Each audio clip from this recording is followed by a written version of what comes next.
Hello everybody, welcome to a brand new watch-along for today. Norwich versus Millwall, the Verse Championship live watch-along. Sorry it's 5 minutes late, I had things to deal with outside of YouTube, but now I can present this for you guys. Again, I've not got audio, which sucks. My headphones are completely buggered now. I need to really consider getting a new pair. I mean, with my birthday around the corner, that might not be the end of the world. So there's all matter of things I've got to think about here. Who's here? Impulse, welcome. And Charlie has already living up to his high bloody... Oh, I don't even know how to say it, but oh my gosh. The generosity from Charlie recently has been absolutely unhinged. And it's same here. A $20 dollar? Oh, what am I, American now? A £20 donation from Charlie. Thank you so much. Surprise, he says. Thank you so much. Your support is is noticed and it's massively appreciated. And I've got to say, what an incredible couple of days it has been for my channel. It has been incredible, the growth it has gone just from one video.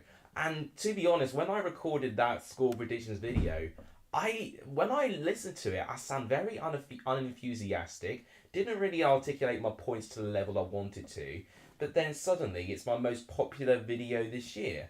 I mean, incredible, absolutely incredible. Right, I will be paying attention as well to the World Cup final for the England Women's Tournament as well.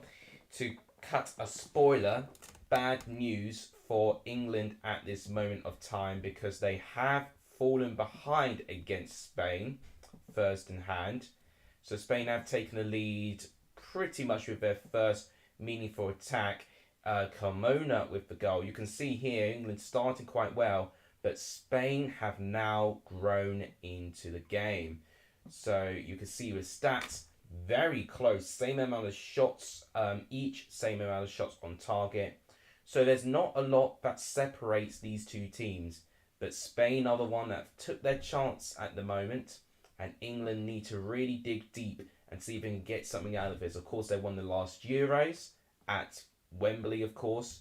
Let's see if they can get 2 wins in a row. I say 2 wins, 2 trophy wins in a row. They're going to have to try to do it in Australia. Babyface is coming back. Oh yeah, Blue Terror, welcome to the stream. Not too long. You know, within a couple of months it probably will be at the rate that it's going. Well, so Guan fan, welcome as well. Lair Kwan, great to see you. Good to see some OG viewers coming back. I'm absolutely, delighted to see absolutely every one of you going in. Now, to reiterate, I will be commentating Norwich Millwall, but I will be keeping a very close eye of the World Cup final too. So, with Prediction League, I'm about halfway through compiling the points across. All I know in the top of my head, I got 12 points, which is pretty good. It's my highest scoring predictions week, but a lot of you done well as well. So, it's not like that I did well when everyone else did poorly. Everyone did quite well this week. So I will be making the points as soon as I can. I'll probably post an update tonight. There'll be no review video. That's kind of like the biggest change in my routine. No review video. They didn't do as well as the score predictions videos, and at the same time, I can kind of give my reaction to the games to you guys on this live stream here, really, to be honest. So those are amongst all the changes that I'll be keeping for now. I've also got an exam coming up in 3 weeks' time. So that's why I'm definitely making sure that I balance my commitments very, very carefully. No, I'm not, Charlie. That's just down to the results, mate. Just pure skill sometimes when it comes to score predictions. Right.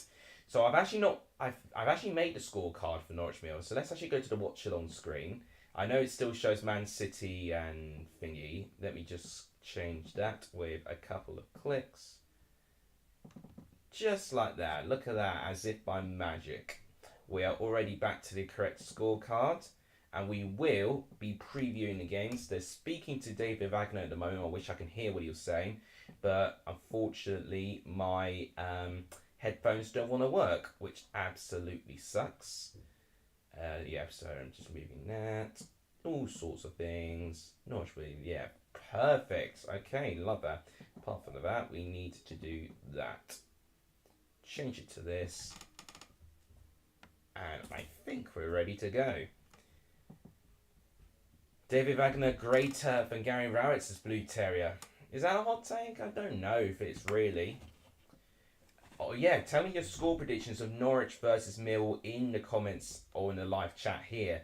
So I predicted a 1-0 win to Norwich all the way back when I made my prediction video on Thursday. That's it, Thursday it was. So do I think the same? I think it'll be a similar scoreline. Unless if Norwich score quickly, then I think it could be quite a battering. But the longer Mill will keep it frustrating, I honestly think it's going to be very frustrating for them there.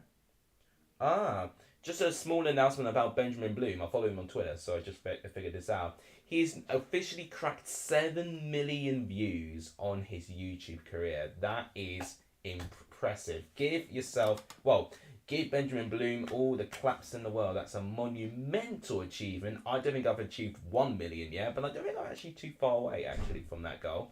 So, incredible achievement from one of the Championship pundit greats. Tyler Adams joined Bournemouth. Yeah, that didn't surprise me. I knew he was going to be... I mean, even when he was linked with Chelsea, I thought, all right, if Chelsea are already sniffing around for him, other clubs are going to get ideas when they don't get him, and ultimately that's exactly what happened there. Oh, they've got Grant Hunley doing a bit of punditry. That's going to be quite interesting. So, now we can potentially preview the starting 11s. I think I've given you enough time to join and to see what we want. Okay. So I'll preview the table in a minute, but let's actually talk about the teams. The teams that we got today, the final game this weekend in the Championship, Norwich versus Millwall. Norwich, I've gone for Gunn, Stacey, Duffy, Gibson, Gian Lewis. They've got Gary Osara. Look at that 9.1 rating. That's definitely one of the highest ratings I've seen in the start of the season. Kenny McLean, Jonathan Rowe, who's had an impressive start. Jonathan Rowe. He's been one that I've been considering adding to my gaffer team. Ashley Barnes, Faxnacht, and we've got Josh Sargent starting up front as well. He scored his first goal this season, Josh Sargent, against Southampton last week. We'll see if you can add to that tally this time around. For Millwall, they've got Sarkic in goal, Wallace, Cooper, Hutchinson, the back three that we tend to be familiar with Millwall. Esse, who's of course scored Millwall's only goal against Middlesbrough in their opening day win.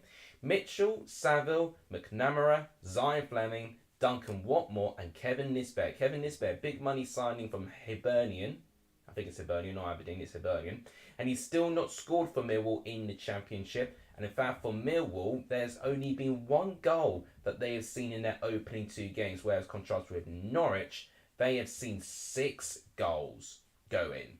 So it's been a lot more hectic for Norwich than it has been for Millwall. It's been actually very quiet defensively and attacking-wise for Millwall as well. The joint lowest scorers in the whole division with Middlesbrough. So they'll be wanting to try and rectify that today. Whether they will do that, I think it's going to be very, very tough. Norwich, even with that 4-4 away draw against Southampton, it shows that they are going to mean business this year, I think. I really do think so. So that is the teams that we've got here. How can you go from Chelsea to Bournemouth?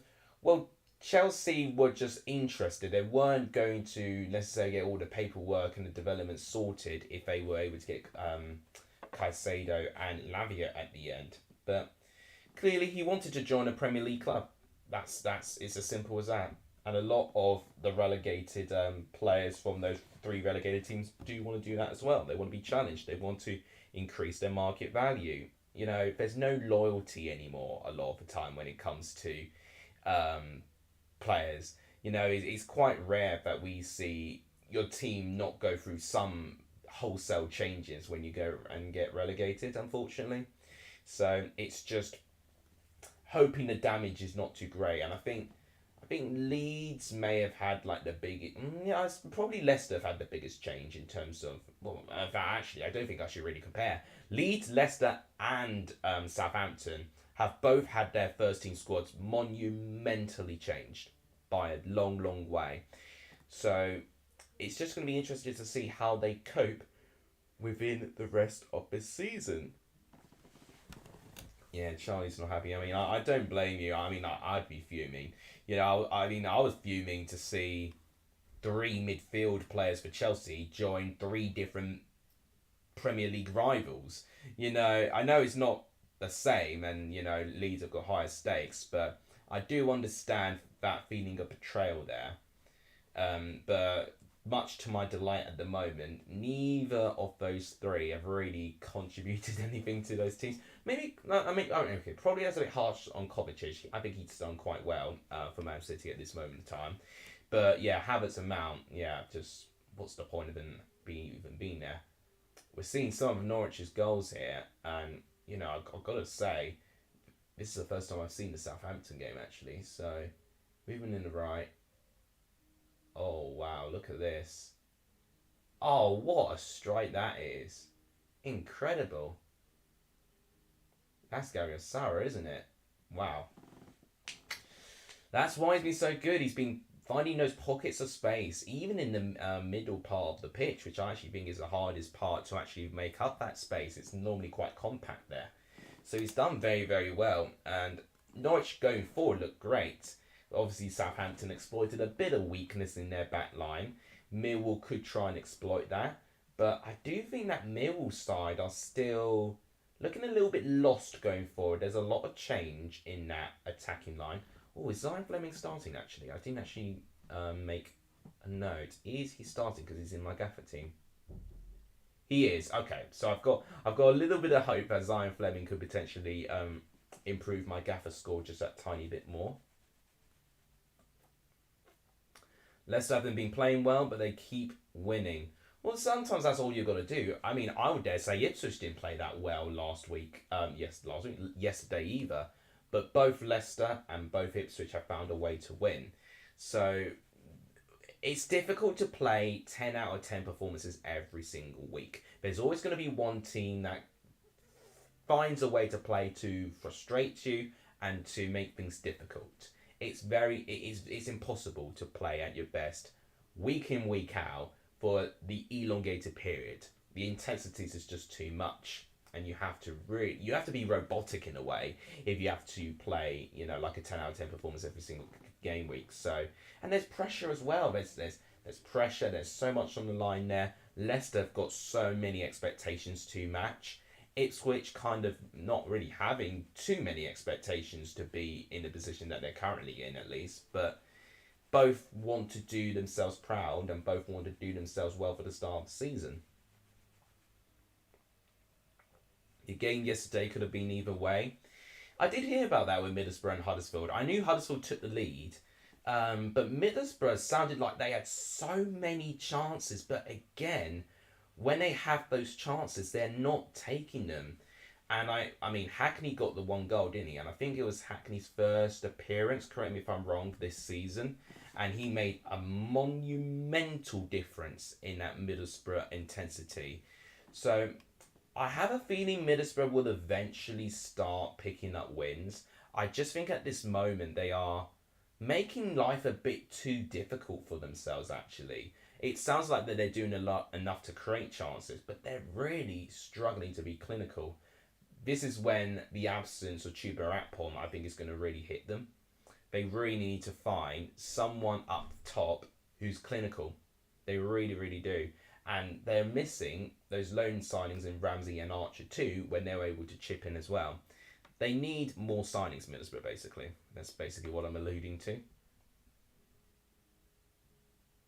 Weekly had good chances as well. Yeah, Huddersfield weren't out of it. Huddersfield were certainly not out of it. I think first half especially was quite end to end if I hear back. I think second half, whilst Huddersfield took the lead, I think they kind of retreated and then Middlesbrough grew into the game a little bit, and then it was only near the end where Huddersfield thought, you know, let's try and get something here. So it was a close one. So I definitely felt should have predicted a draw, but I don't know. I actually wasn't confident in Middlesbrough getting something out of this. I actually predicted Huddersfield with the win. What's wrong with Preston? Well, yeah, Charlie, you've got a lot to answer to. What is wrong with Preston?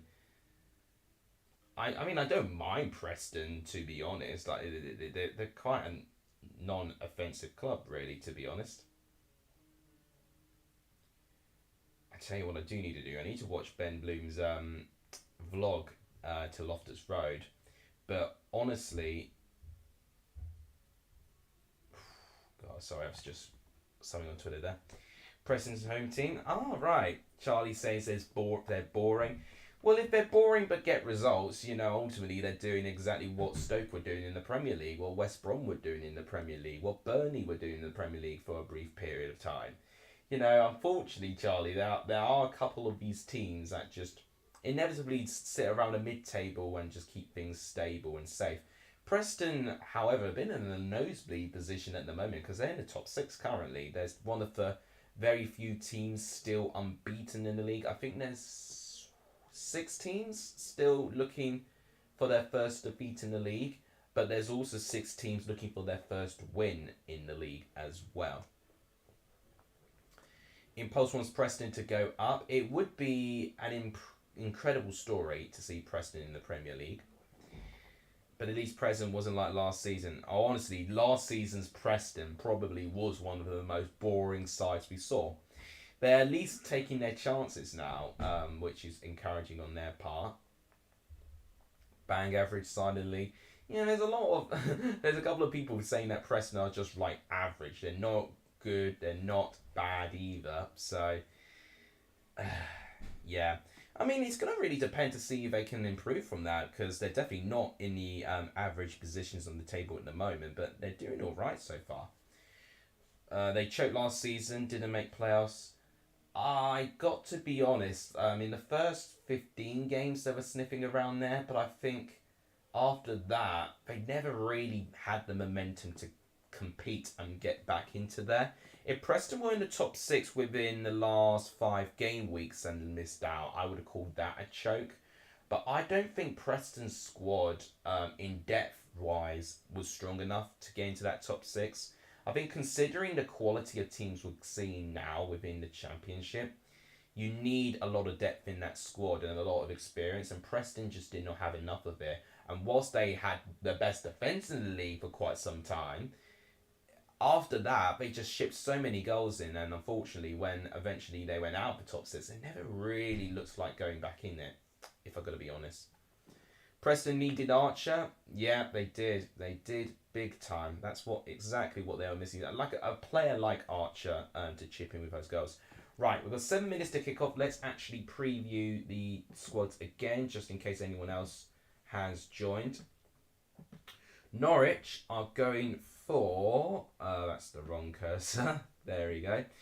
So, they've gone for Gunning goal. Stacey, Duffy, Gibson and Gianna Lewis as a back 4. Gabriel Sara and Kenny McLean as the double midfield pivot.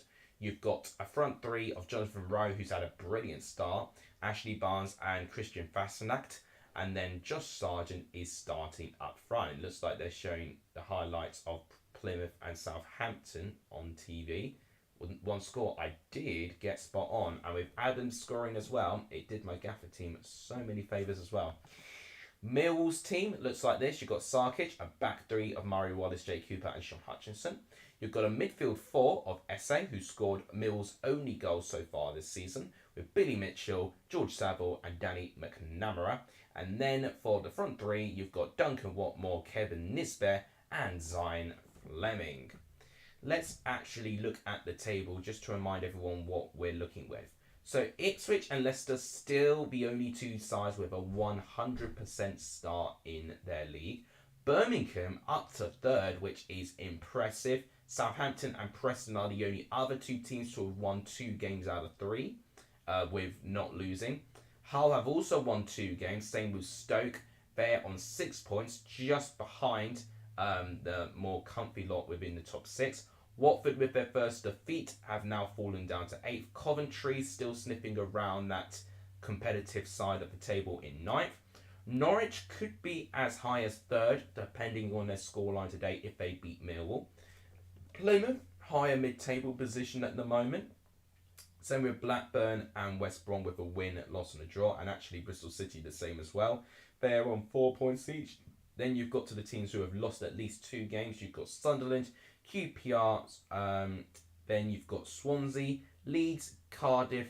3 teams not in the bottom 3 looking for their first win. And then the bottom 3 we have is officially Rotherham, Middlesbrough, and the only team still to pick up a point, Sheffield Wednesday. That is our current table. So Millwall currently 15th at the moment. If they win, they could go as high up as 6th. So each team can look at this thinking a win here could see them in the top 6 within 3 game weeks in. I think that mentality is not quite right at the start of the season at least, but it's good to establish a high expectation right from the start and to try and maintain it. Akshay, welcome to the stream. He says Norwich will batter Millwall.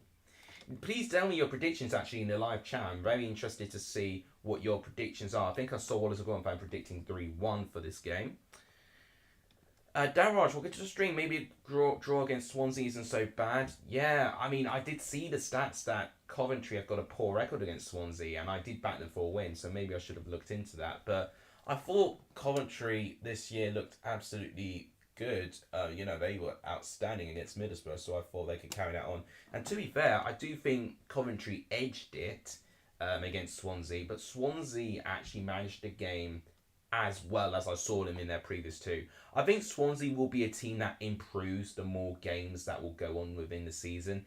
Coventry will be up there, but I do have concerns of their lack of goals, basically. They're relying on Haji Wright to have a breakout season, which is not easy by any means. Ellis Sims, for me, has to step up. He's definitely, with that price tag that he's been bought under, but he's got big shoes to fill with Gyökeres not being around anymore. And of course, in that midfield, they're going to have to cope with Alcastado Hamer. So Coventry pretty much have had the 2 main big factors that got into the top 6 last year taken out their squad. So, Coventry are going to have to do quite a lot to play differently to still be around up there. And the fact they are still around up there is good on their part. But I do worry for them long term. Daniel, welcome to the stream. Preston won't get relegated and they won't. They want to get promoted. Stuck high mid-table. Yeah, I do think Preston, I did predict that Preston would be quite down there at the start of my predictions, but I am regretting it a little bit. I think the recent transfers they've made after my video have actually proven to be very sensible transfers. Preston could be one of those teams I look back at my predictions thinking, what on earth was I thinking? Matty Godden has started the season well. He has actually, and I think Matt Godden hasn't particularly had like a strong season at all in the Championship in all of the years he's played in the Championship. So I think now's the time for him to really prove himself as one of Coventry's most important players because he was prolific in League One. So he needs to do the same back in the Championship as well. 3-0 to the Canaries, says Ask Shay. Any more people predicting this game? Let me know what you think. I've predicted a 1-0 Norwich win on Thursday. I'll still stick with it because it's my official prediction. What do you think of Caicedo going to Chelsea? Relieved that he's finally gone there, but so stressful for the way it's gone round as well. But the biggest winners out of it is Brighton getting that transfer fee for him. So, in a way, Caicedo definitely agreed personal terms with Chelsea, but Brighton weren't budging.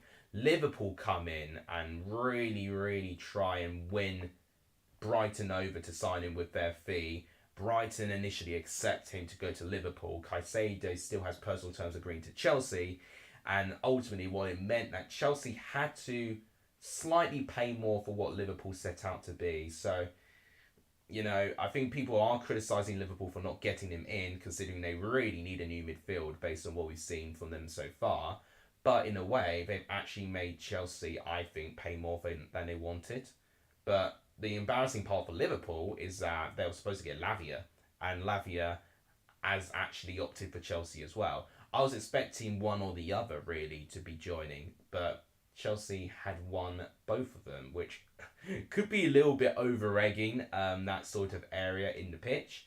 But I'm having no complaints really with it at this moment of time. I think a lot of people are frowning upon it, but the same people who are frowning upon it are supporting teams that spend this amount of money as well. So there's a lot of hypocrisy really with it at the moment, and I'm choosing not to listen to anyone that's trying to talk crap about them there. Do you think Chelsea would beat West Ham? I've gone for a 0-0 draw. West Ham's always a very difficult side for us to play it up against, but who knows how they'll be without Declan Rice there.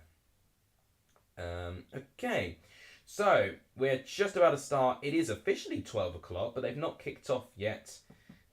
So to remind yourselves, my prediction for this game is 1-0 to Norwich. So the stakes here within the table, Norwich win, they'll be on 7 points and they can go as high as third place. So this is actually Barnes' 500th appearance. What an achievement that is. For Millwall, if they win this, they'll be on 6 points, and the highest they could be is up to 6th place in the table, depending on the scoreline. Right. I think that's everything that I need to say. I'm going to get the timer ready. And please make sure, again, guys, if you've not left your predictions, please do so. I will be keeping my eye as well on the World Cup final, the England's World Cup between Spain and England. It was half-time at 1-0 to Spain. I'm really hoping that England can pull something out of the bag here, which they have done before in these pressure situations, but they really need a strong mentality here to get back into this one. So, timer's ready. If you've not smashed the like button, by the way, please do so. I will actually show how well my channel's done this coming last prediction video that I did as well. So we've done really well, actually. Let's just wait to kick off there. David Wagner got his arms crossed there. He's looking incredibly focused. It looks like it's going to be Millwall who kick off first. There's Duncan Watmore standing on the centre circle. So Millwall will be attacking from left to right. Norwich will be attacking from right to left. And it's kicked off. No knee being taken there. Kicking it straight off. We have got Norwich versus Millwall. 12 o'clock kickoff at Carrow Road, and it's officially live. It took forever for the timer to get going. There we go. Okay, so officially starting here. Are you watching the England World Cup final? I'm keeping my eye on it. The TV is showing Norwich Millwall, but I'm keeping my eye on all updates. How do you think West Ham will do without Rice? I have a feeling they'll find a way around it, but I do think they'll have a bit of a drop-off. There's a long throw in by Zion Fleming there, and this is what we're going to see from Millwall, a very direct style of football. Hutchinson, but it's given away to Gian Lewis, and it's been given as a Norwich throw. We have to see how we play against Sunderland at home, and it's away, so 2 games at home, Sunderland and Watford. I think your home form has looked really good. It's your away form that I'm a little bit more sceptical for commentary this year. Am I going to Ipswich Leeds? I don't think I can, because there's a train strike on that game, and I'm really annoyed about it. So that particular day was already looking quite exciting. I wanted that to be... that particular day was going to be going to that game and then doing a pub crawl afterwards. But there's a train strike on that day, the 26th of August. That's right. Yeah, 26th of August. There's a train strike, which is so annoying for me. And there's also one on my birthday as well. So I'm really not pleased with the train services at the moment. You know, I've been able to tolerate their strike days, but that one has really... Oh, chance for Norwich here. Jonathan Rowe going into the penalty box there. How on earth have they managed to create that? A very quick attack from Norwich there in the left-hand side. David Wagner was very pleased with that, and I'm not surprised. Blink and you'll miss it. Norwich go immediately after the other end and go through a terrific attack. Jonathan Rowe already in the thick of the action there. Yep, there is a train strike, so I'm not pleased about it, to be honest. So, corner being taken by Sarah. Header, it's a bit of deflections here, and the ball's gone out of play. Goal kick. How do you think the Coventry Sunderland game will go? Ooh, either a 2-1 win to Cov or a draw. I think it'll be very close. Sunderland picking up their first win of the season, I think, was crucial for them. But I think eventually we'll get the same thing with Huddersfield and then maybe Middlesbrough as well. It's just about being patient and finding the winnable game to kickstart your season. And Sunderland found that against Rotherham, and I think now that they're going to potentially kick on a little bit. Chelsea scored a late equaliser yesterday. I saw against Havant Waterlooville as well. Not a terrible team, Havant Waterlooville. I think we're still unbeaten in the league, but again, it's very, very common that we're getting not enough goals going in. Our defence has looked alright this year so far, but yeah, attacking wise, same old problems. Okay, here's Esse, who's another player that I'm really excited to see how he develops. I like seeing these players that we don't know so well at the start of the season and then they blossom to be incredible players. I'm seeing that with Jonathan Rowe, who, correct me if I'm wrong, was he on loan at Huddersfield at one point? Because I know there was a Rowe playing for Huddersfield, so maybe it's that same player or maybe it was someone different. And Esse, someone who I've not seen at all. So I'm really, really excited to see how these newer players develop. Of course, we know what to expect with the experienced players we've covered, but it's the newer players that really excite me a little bit. Here's Millwall. Watmore tried to slip through to Kevin Nisbet, but it's well defending. Now Norwich win it back within the midfield. Come on, Norwich, says Crazy Pizza. Come on, you Lions, says Dave Shields. Welcome to the stream, by the way. It's a new viewer. Anyone who is new, let me know if you're new to the channel, and everyone shall give you a warm welcome. We have a tradition that we always have to welcome our newer viewers to the channel. All right. So just very, very quickly before I continue commentating. So before I made my video, when did I make my last score predictions video? I was on 1,787 subs. We have jumped officially by 29 subs. We're 1,816. We had an incredible week for the channel. Of course, before that, we had the incredible generosity from Jack and Charlie donating to my last live stream. And what followed from that was an incredible response to my score predictions video, which has nearly hit 2,000 views, which I think very few of my score predictions has even hit those numbers. And we're nearly at 100 likes as well. And check this out, no dislikes either. That's even more shocking to me. So I'm really grateful for the support this week. It really did spur me on to be more involved within this season, and I really do appreciate that, guys. Oh, he's only played for Norwich. Oh, thanks for pointing that out. I must have been getting confused with someone else. Oh, gosh, out of nothing again, Josh Sargent. Wow. No, I tell you what, Norwich are looking very dangerous. They are looking dangerous. So let's see this again. Sarah. Oh, that's a brilliant pass there. Oh. It's very clever play, actually, from these strikers. I think it was Fastnacht. And then straight to Sargent. And he shoots it just wide. That was very close, actually. Coniston, welcome to the stream. And thank you so much again. The generosity that all of you guys are giving me is too much. Honestly, I don't deserve this. Thank you so, so much, guys. I do appreciate it. Why is the timer stopped?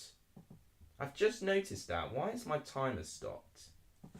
Oh, did I close it by accident? I need to keep it open. That's why. Someone should have told me the timer stopped. I would have corrected it. Hang on a minute. I can fix this for you. 3, 2, 1. There we go. That should fix it. There we go. Perfect. Milltwin 2-1. Thank you for leaving your predictions, by the way. And if anyone's not left their predictions yet, please do so in the live chat. I'd love to get involved with all of you guys. Did you know Sunderland haven't beaten us since 2007? 2007. That's quite a while. Haven't been involved with too much football, no predictions coming from it. Busy. Yeah, but no, that's absolutely fine. You are entitled to leave or not to leave predictions. It's absolutely down to you. The fact that you've come here today is incredibly kind of you. So thank you, Coniston, for so much for that. Terrific support as always. Everyone give Coniston a shout out. Right, I am keeping a close attention as well to the World Cup final. What a row. Oh my gosh, what a run this is by Jonathan Rowe. Oh, doesn't quite find Josh Sargent there, but he wins the ball back terrifically well. Oh, this could be a chance. Ashley Barnes doesn't quite get there. It is defended by Jake Cooper, Gian Lewis. Right, he's Kenny McLean now. Jean-Louis again making the run. He tries to find Sarah, but it's intercepted. Mill try and go into the other end, but it's well defended. Gosh, it's actually been quite intense at this moment of time. Okay, so still 1-0 Spain, but England have made a double substitution. Lauren James is on for Alex Russo, and Chloe Kelly is on for Rachel Daly. 51 minutes on the clock, so plenty of time for England to get back into it. But, yeah, I mean, yeah, if I can remember, the last time they went 1-0 down was against Colombia, which they did manage to overturn, which was great. But I think this is the first time they've been behind at half time, so that's going to be an interesting one to see if they can find a way out of this. Thank you to the viewers watching this game today, considering there's a massive game going around in Australia right now, so I thought a lot of people will be watching that. I'm doing my best to cover this game at the moment. Jean-Louis back to Jonathan Rowe. He's got... Alright, he could have passed it to Gary Osara, but he didn't. He got to McLean instead. Jack Stacey, that's who that is. Sarah, good decision making on his part. Cross comes in the right. Oh, Ashley Barnes completely miskicks it, and it's a throw in to Millwall. A bit of a mistake from Ashley Barnes there. I knew what he was trying to do. It would have been quite difficult to execute the volley from that, but Norwich looking pretty positive going forward at this moment of time. They're looking, yeah, I think that's the best way I can explain. They're looking pretty positive at this moment of time each time that they attack. Millwall have not really done that at this moment. They've gone into some good positions, Millwall, don't get me wrong, but they definitely have not done enough to warrant any stress for the goalkeeper, Angus Gunn, at this moment of time. It has definitely been Norwich looking the more likely to score, and Charlie again with an incredible donation as well. Thank you so much, Charlie. This is epic fail. Oh my gosh, I didn't think you were going to use a donation to explain Ashley Barnes' horrendous volley, but thank you so much, Charlie, again. Your generosity, as I've said, is incredible. Right, Gabriel Sara is about to take a free kick in the right-hand side from about 25 yards out. Set piece situation. Oh, Sarkic. Look, I don't know if he wanted to punch it. I thought he wanted to catch it, but he punches it away. To be fair, whilst Norwich have had chances, Sarkic has not really needed to make a save yet. So Norwich having chances, but they're not being particularly clinical with it. Okay, looked like he did want to punch it, actually. If I was goalkeeper there, I would have tried to catch that, to be honest. It wasn't struck with a lot of power, to be fair. So Mill have got a throw, but Sarah wins it back. Jonathan Rowe, he's robbed it back. Each time I get a notification, I think it's always going to be England equalising, but that has not happened so far. Still 1-0 Spain. Hopefully, we've got 36 minutes left. We should hopefully, fingers crossed, find something. Did I score on the football? No, I did not. I'm gutted I didn't, but it was definitely my best defensive performance. It was definitely... And I was actually told that I officially ran the most out of everyone in that team because I had to stop Paul this year, who was the man of the match in the previous year because he scored 4 goals. So my job was to basically stop him, and as a result, Paul scored 0 goals this year and told me it was his worst year he's ever had. So I did my job, and the team, my team at least, we won 7-6 in the end. But my goodness me, I was kicked and bruised everywhere. I got bruises in places I didn't know you could even get bruises. But my arms have been carrying a couple of bruises, but my legs have been absolutely destroyed. I don't know when I would be able to get the footage and how much I can show it off, but I want to definitely see because there was one moment where the captain in the other team literally kicked my leg and did not get the ball at all. So basically, I fell on top of the ball, but basically, closed it off for no one else to tackle me in a way. And as frustration, the captain of the other team kicked my leg as an attempt to try and win the ball, but he got nowhere near it. And yeah, it was that sort of aggression. We had someone dislocating their arm during the game. It was very, very aggressive throughout, and tensions were high. Tensions were really high. I was very frustrated because my team also had 2 goals disallowed, very unfairly, I think, as well. Millwall trying to lead an attack here. Duncan Watmore goes down. He wants a penalty, but not given. Brexit football. It did feel like Brexit football at times. It really did. Millwall play the patient game away from home. We will come into this game. Yeah, in this moment, I definitely Norwich having the better chances, but Millwall definitely not out of it. Yeah, not Watmore wants a penalty with his collision with Sarah, but it's not been given. Would have been a bit of a soft penalty, in my honest opinion, if it was given. I think a lot of frustrations in football is the inconsistency of decisions, and they just want a fair refereeing game. And unfortunately, I think some of the time, depending on who your referee is, it does determine your outcome at time. Why was Luton Burnley called off? If I remember right, it's because Luton are still not extending, but they're still refurbishing their stadium to make it ready for the Premier League. So they wanted this week to be called off. If I'm right in saying that should be the only time they call their home game off, but if it's not, then, don't be surprised if Luton don't get some sort of punishment for it. Yeah, Luton's ground's not ready. Yeah, that's pretty much it. Just play a what? That actually would have been possible with Watford playing away from home. They did that, within the same league when we had Birmingham and Coventry ground sharing. But, yeah, I don't think Watford would have allowed Luton to ground share. Maybe if Watford was so bitter, they didn't allow them to do it. I mean, I don't know why they didn't think of that, because that is a good idea, but they clearly didn't consider it. They did not consider it. They really want to play at their home ground. Here's Miss Delia Smith watching her beloved Norwich play. We're 15 minutes into this game, still 0-0. No chances on target yet, but I'm seeing some positive energy from both teams in areas. I think Norwich have improved a lot in terms of their build-up play. Millwall looking like that they're going to be very direct in their football. Luton should have used transfers. Would have been a bit of a journey for them. Could you imagine Burnley travelling all that way there? Gosh, they would hate that. Absolutely hate it. Charlie is a legend indeed. Donating 40 quid like that. Absolutely impressive. Thank you so much, Charlie.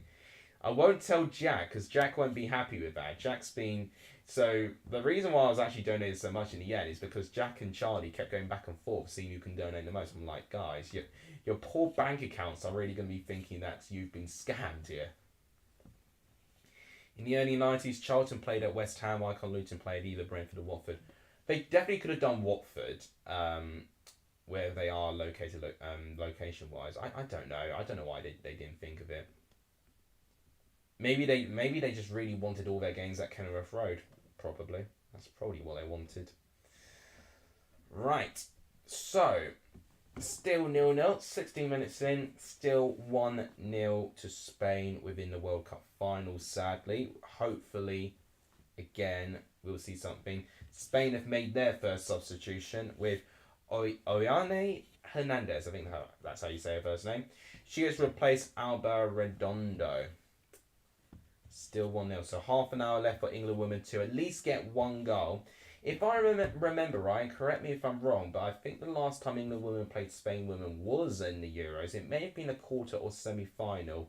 And I'm almost certain that Spain really pushed England all the way. And I think actually pushed them all the way to extra time, where England may have won with a penalty, 2-1, I think the final score was. But do correct me if I'm wrong. Finley, welcome to the stream. It's good to see a good number of you attending this stream. I hope we had more goals to talk about here. All through ball to Millwall, but it's too much power.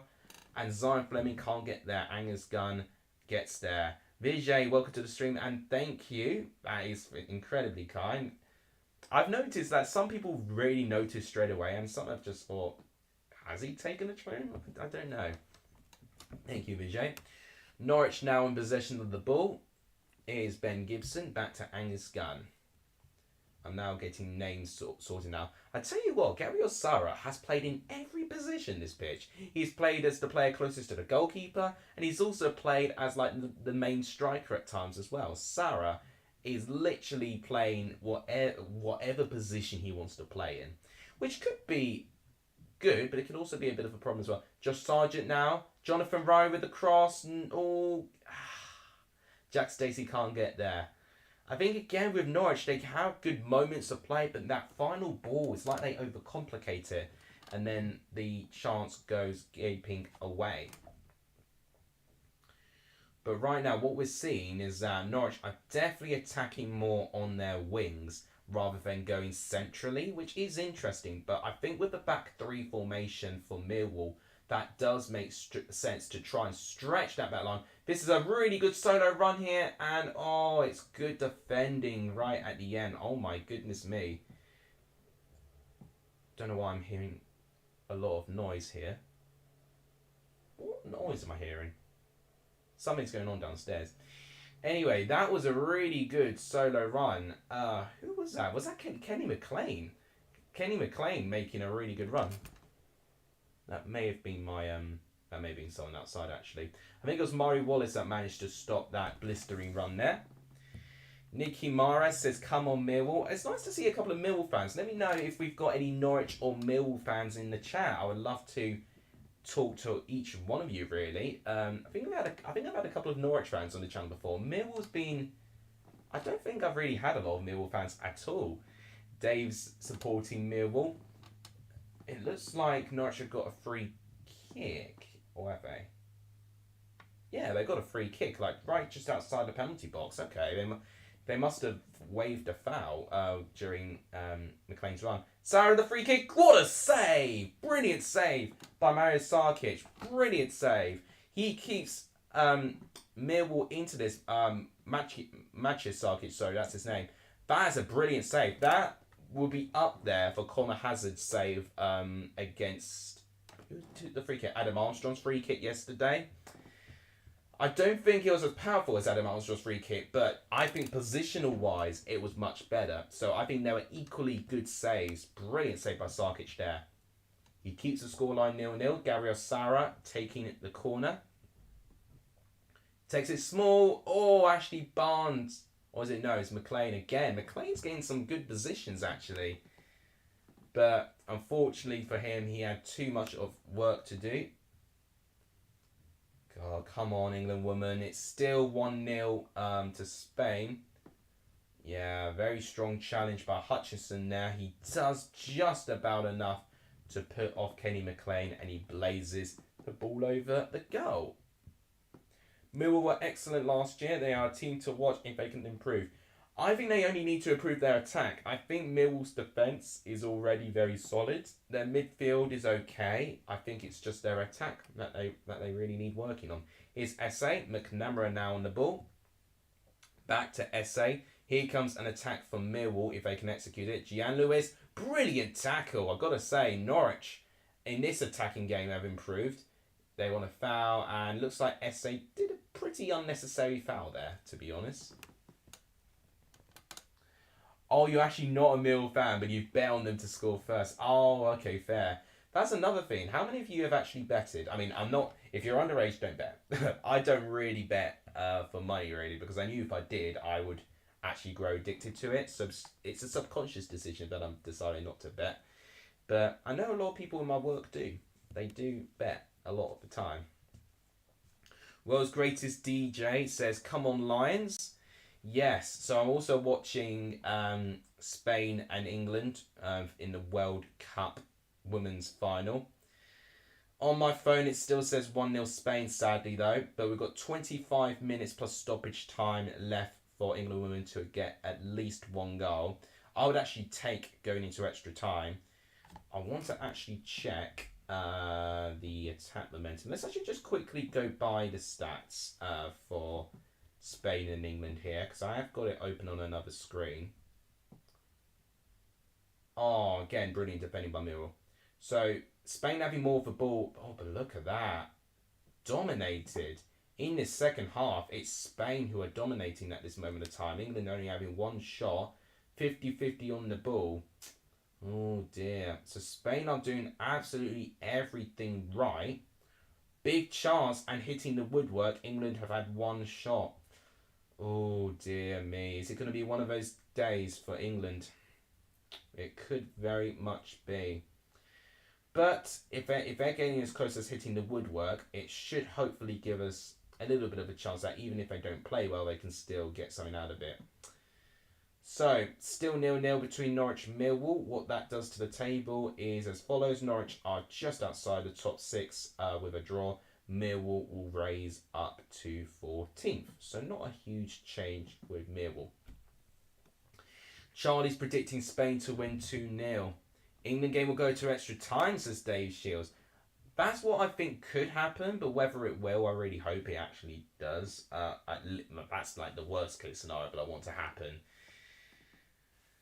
I can't wait until Bradshaw and Emeka come on in the second half. Bradshaw, I think, will have a good impact if he does come on. Here's Norwich again, left-hand side. They've been taking a lot down that left-hand side where Jonathan Rowe is. Jan Lewis is already making a run, but Jonathan Rowe goes a bit selfish to Sarah. Ashley Barnes. Oh, goal! What a brilliant goal. I'm in the wrong scene. I've just realised it's Jonathan Rowe. And I'm so annoyed I didn't put him in my Gaffer team because I was this close to doing so. I am definitely making that transfer next week. Jonathan Rowe again with the goal. That's two... Is that three? No, that's 3 games in a row that Jonathan Rowe has scored for Norwich. Absolutely incredible. The build-up play here is brilliant. Let's actually talk about this build-up here. I kind of caught it. So Jonathan Rowe is just kind of celebrating right now. Kenny McLean is celebrating with him. Let's actually see this goal again and break it down. So Gian Lewis, and it's Rowe that makes the run ahead of Esse. He goes one-on-one with him. He takes it away, gives it to Sarah with the first time pass to Barnes. Barnes does very well to shield Hutchinson. So the first time pass from Sarah to Barnes is very clever, but Barnes doing exactly what he does, shields off Hutchinson, gives the ball back to Rowe, who makes a timed run to perfection just inside the box. And McNamara can't get there in time. Cooper can't get the block. Sarkic can't reach the shot. It's a brilliant strike from Jonathan Rowe. And that is how Norwich open the scoring. It is 1-0 to Norwich. There's a lot of noise going around outside. I don't know why. Just random people doing stuff. Oh, so apparently Spain had missed a penalty. Penalty awarded to Spain, but they missed it. Oh my gosh. So it really could have been game over for England. Oh my goodness.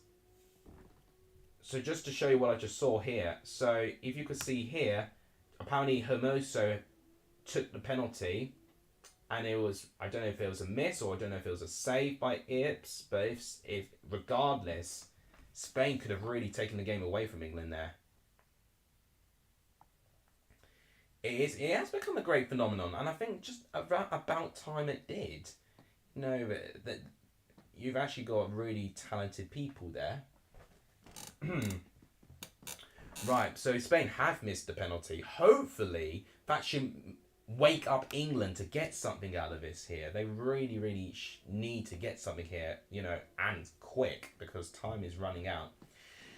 Millwall are trying to get an instant response, but they're not looking like that they're going to have a great attacking day. I think that's the thing that's really going to trouble Millwall this year. It's going to be the lack of goals. Nisbet definitely needs time to get used to the way that he needs to play. He scored plenty of goals in the Scottish League last year, but the Championship is a whole different beast in itself.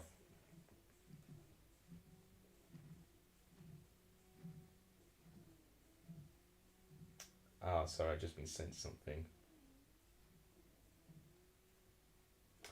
Right, so back to Norwich, who have just won the ball back here. Jonathan Rowe against Esse again. It's really been between those two. Wow. The two youngsters are up against each other, and I'm really, really excited to see how it's going to go around to the rest of the game. Ashley Barnes is going to give it... Oh, yeah, that's not the best delivery from Ashley Barnes. Doesn't quite find Jack Stacey there. I can hear that it's very, very quiet downstairs, which already makes me a little bit nervous because they're apparently watching the game. I mean, it could be quiet because they're not watching it, because they don't they don't like to see England lose. But still 1-0, and we are really running out of time now. We've gone past 70 minutes, so just under 20 minutes plus stoppage time for England to get a goal. Gibbs and Millwall are two completely struggling teams, so no wonder he's struggling. Yeah, well, I think at this moment of time... Oh, you mean Hibbs? Yeah, Nisbet's struggling at the moment. He can't... He looks a little bit frustrated. He's just central, but he's not really picked up the ball. So Norwich now kind of playing out from the back at the moment. Angus Gunn to Kenny McLean now. Yeah, I knew what you meant. I knew what you meant in the end. So, there is Gabriel Sara. Okay. Well, good pass out is to Jack Stacey. Murray Wallace, but he doesn't quite get it off him. Jack Stacey again with the cross, and it's called by Sarkic. Again, it's Norwich just looking so much more likely to get something out of this at this moment of time. It has been, do I dare say, dominant? Possession-wise, it's been dominant. Millwall have not had a single shot so far, whereas Norwich have had plenty. They've had plenty at this moment of time. Got Zion Fleming with only 10 touches. Esse with only 5. I can see why he's very frustrated right now. Millwall trying what they can to press Norwich, but they're not really putting them under pressure. Norwich look very comfortable here, which when I saw them play against Southampton, being comfortable was something that they most certainly were not. And the TV just froze, which is great for me because now I have no idea what's going on. That's what I noticed with this Sky Sports coverage in the Championship. At times it freezes and it is so jarring. That's what we got because I actually watched Leeds and West Brom with my family. Oh God, what's going on here? There's been an issue. Oh wait, no. It looks like it's back. Come on. My Skybox is having connection issues apparently, which I have no idea why. 30 minutes gone, still 1-0 to Norwich, the goal scorer being Jonathan Rowe. And I feel like I'm already going to make my change in my gaffer team for Jonathan Rowe. GSGN, no, thank you for joining. It's absolutely fine. Oh, this could be a chance here. Oh, Gabriel, getting confused. Josh Sargent was a free kick. And no, it looks like it's not been given in Norwich's way. Again, Norwich having those intricate passes, which have looked fantastic so far. Yeah, it looks like Barnes is really frustrated with the referee here. So what's happened here? So Gian Lewis, again, who's had a prominent part in this game. So Sargent was back, and yeah, he wants a foul conceding by Jake Cooper, but it's not been given. Just a smiley face. Oh, that's absolutely fine. Thank you. Okay, here's Esse. But it's given away again by Millwall. Millwall have not had a lot of fortune, to be honest, at this moment of time. And they're not stringing more than 5 passes together, which can only be frustrating for Millwall at this moment. But the thing is about Millwall, with the way they play, with them being very direct, they can definitely hurt teams later on. So it's the biggest weakness in Norwich is themselves. If they overplay or if they make one mistake, they can definitely cost themselves. But at this moment of time, this is the most comfortable I've seen Norwich play in a while. In a long, long while, actually. Which is going to make Ipswich fans quite unhappy that Norwich are actually playing quite well at this moment of time. It's going to make the East Anglian derby seem like a crucial game this year. You've gone for 2-1 to Norwich. I've gone for 1-0, which is what the current score is. But that will mean that the remaining 50 plus minutes, there's going to be no goals. And honestly, at this moment, I think Norwich could score again, based on the attacking player that I've seen them. The only way that Millwall are going to score for me is from a dead ball situation. I don't see them creating anything in open play. They look really unprepared in open play at this moment. And it's something that Rowett's going to have to really drill through them to work on their build-up play, to work on those passages of play. And it's like that they overcomplicate it a bit. Okay, that's good pressing there. But they've given the ball away again, just in the crucial area. And it's a throw-in to Norwich. Mill haven't really got going so far this evening. Yeah, I mean, it was good pressing by George Saville. That's something I wanted to see more from Millwall. Just a bit more aggression and pace. Millwall's supposed to be one of the most aggressive teams in the league, and I've barely seen them make Norwich break a sweat at this moment. So, I think at this moment, if you can't score a goal, then ultimately you're going to have issues. And only one goal so far this season for Millwall is not good. No home goals. And we're already at game 3. Sorry for yawning there. And we're already at game 3 and still only one goal, which has been from SA. You know, none from Nisbet, none from Zion Fleming, none from Bradshaw. It's not encouraging. Right, so the next so next Sunday is Watford Blackburn. That might be the next watch-along I do, actually. Depending how hungover I get over the pub crawl next Saturday. Alex, welcome to the stream. Millwall fan. I'm really pleased that I'm seeing Millwall fans in this channel. I'm really excited. We have terrible record at Carrow Road. We have not won there in forever. It's kind of shown at this moment of time because one thing I've always guaranteed watching with Millwall, they'll be aggressive, they'll be tough to break down, and they'll be frustrating. Norwich have looked so comfortable here that Millwall, it's almost like that they're playing with an entirely different team from what we're used to seeing. It's not supposed to be easy to play against Millwall. Okay, this could be a chance for Josh Sargent. Oh, great last-ditch defending there. That could have been a lot worse for Millwall there. 35 minutes, still only 1-0 to Norwich. Subsequently, because of Jonathan Rowe's brilliant goal. 3 goals in 3 games. I need to add him to my Gaffer fantasy team ASAP. In fact, I can give you a small exclusive. I won't show you the actual team, but I'm officially winning Ben's Patreon League at the moment. But I need to check if Ben has Jonathan Rowe, because if he does, I think he's going to overtake me. I do have Zion Fleming in my team, which at this moment of time, he's not really going to contribute to me any points at this moment. I'm just trying to load it. He's got Fastnacht. Oh, okay. I would have definitely had Jonathan Rowe over Fastnacht, to be honest. Okay, so I might be okay. Fastnacht's not had a big impact so far.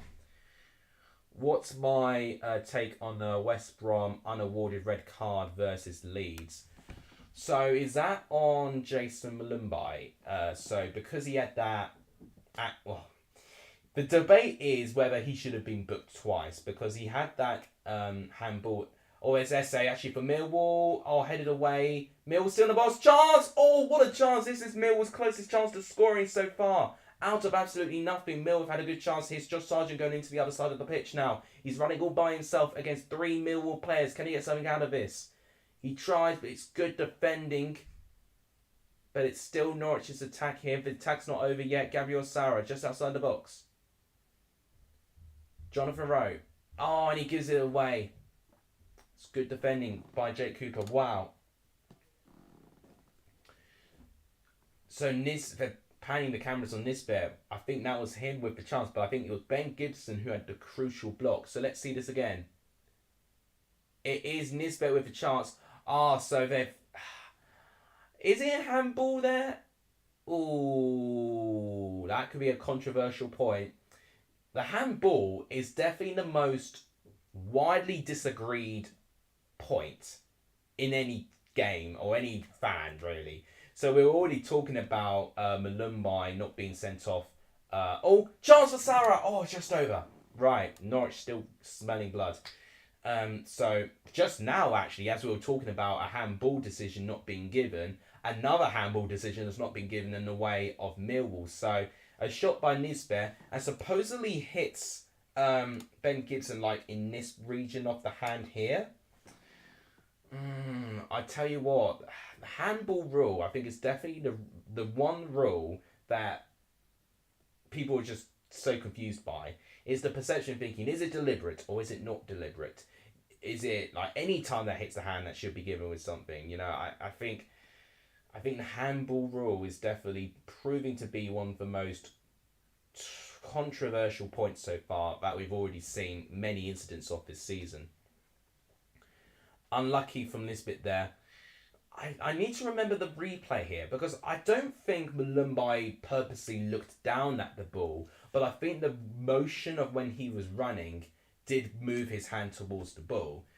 So a foul was given and a free kick was given, but I don't think a yellow card was given. I'm assuming because the referee thought it was accidental, but then I question for the fact that because he actually stopped the play, should that have been a yellow card? And so basically, there was that moment there that wasn't given as a yellow card, and Malumbai basically stopped. I can't remember who it was from the last. I don't think it was the last man, but he definitely stopped a promising Leeds attack, which got him a definite yellow card. But but if he had been given that yellow card for that handball incident, it would have been 2 yellows, and West Brom would have been down to 10 men for most of that game. That's the controversial part of it.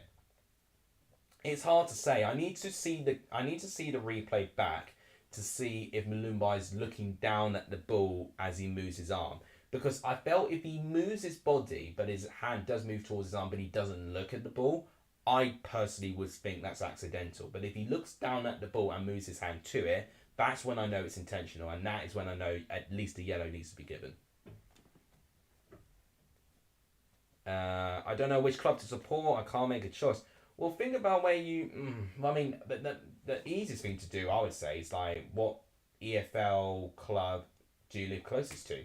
Maybe could be supporting your local club. Could be something you can look to your family towards. Does your family support any like major club that you want to support? Should have been a pen. If it was Norwich, it would have been given, says Dave. That's the thing with handball. You get 50% saying no pen, 50% saying penalty. Oh, chance for Barnes. Just high and wide. I think, is it Dave Martin who was it? I was going to say Dean Martin, but I know he's not a crooner singer. I think it's Dave Martin who's the referee for this game. Callum says, where do you think Bournemouth will finish? I think they'll be safe from the drop. Where do I think they finish? I think I predicted 14th in my Premier League table predictions. So maybe mid-table. I thought they actually looked good at times against Liverpool yesterday, but I think, again, it's just going to be down to their defence. Corner comes in. Millwall looks like that they have defended it. Charlie thinks they'll get relegated. I think that's... Oh, chance again. Sarah getting into the box. Millwall just about clear. It's still the 41st minute now. Still 1-0. Gabriel Sarah again. He still wins the ball. Sky, don't freeze on me now. There could be a chance here. Jonathan Rowe. Deflection just outside the box. Looks like Millwall finally clear. He's found space to SA. Oh, okay. Here's a counter-attack for Millwall here. And they're taking too long with it. Why are you not making that forward pass? Millwall, I've got to be honest, I'm not looking too energised. Here's McNamara now. He's not been pressed a lot, but great defending that. Shot, and that I think is what the very few shots that Millwall have had all game. Definitely gained a lot of frustration there. It was Ben Mitchell with that shot there. Feel sorry for Fogden and Fogdad. Oh yeah, well Bolton kind of got a little bit of a peltering, didn't they? Probably a little bit of what's the right word? A little bit of a reality check on on where they are at this moment of time. Wigan are proving to be the best team in the league, but at this moment of time they can't do too much about it because they've been given the points deductions which they've had to overturn. How long has George Long got to Norwich? He's truly a terrible goalkeeper. Well, he's a backup goalkeeper, isn't he? Because you've sold Tim Krul to Luton, haven't you? So He's not starting here, so as long as Gunn's not injured, I don't think you have to think about it. So if Long did start, he would be starting against his former club. We were missing some good players. Yeah, Bradshaw's not starting. He is on the bench indeed, yep.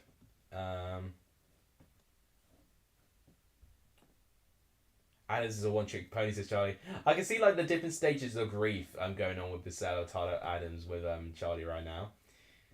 Imagine if Stevenage on the Championship. I would have backed it, but they lost against Reading yesterday, didn't they? Went after going down to 10 men, and they would have beaten a club record actually of consecutive wins, which is a shame. Mitchell, a very, very tame shot, and is an easy save for Angus Guy, and even George Long would have made that save.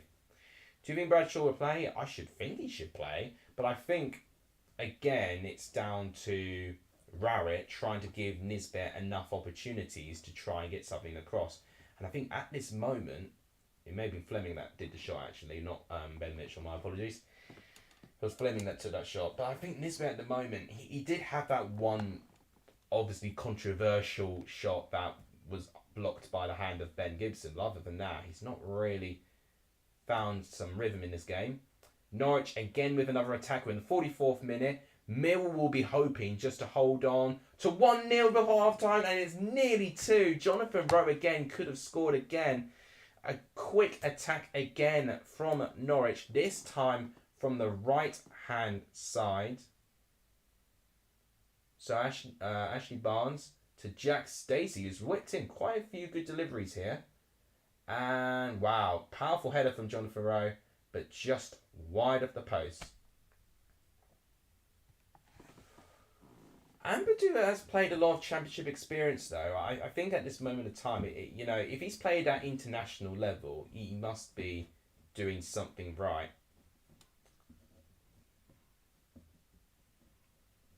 I'm liking the rivalry going on within the chat at the moment. Okay, Jonathan Rowe is losing his head a little bit against McNamara here. With him being as talented as he is, one thing he cannot do is afford to get sent off. Tensions are running a little bit high here, and Jonathan Rowe doesn't even need to. Though there should be a yellow card going out for this.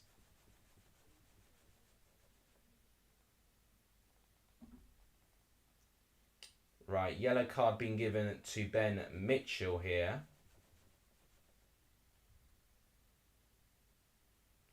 And Jonathan Rowe looks like he's going to get booked as well.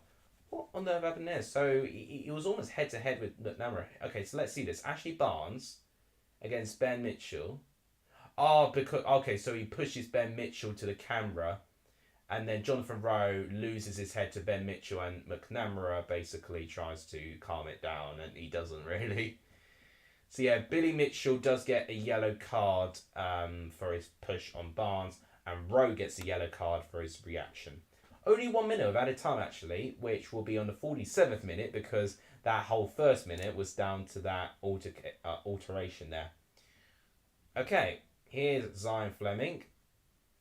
But it's great defending again by Gian Lewis. Right, Mill will win it back. Zion Fleming, he can pass it to SA. Oh, this could be a chance for Watmore. Good physical defending by Ben Gibson. Watmore wants a penalty. There's nothing there. If there was a lot of contact, I would have said penalty. To me, he went down way too easily. Way too easily there. And it's half time. No, Duncan Watmore is still showing his frustrations to Ben Gibson. Let's see this again. So Fleming to Watmore.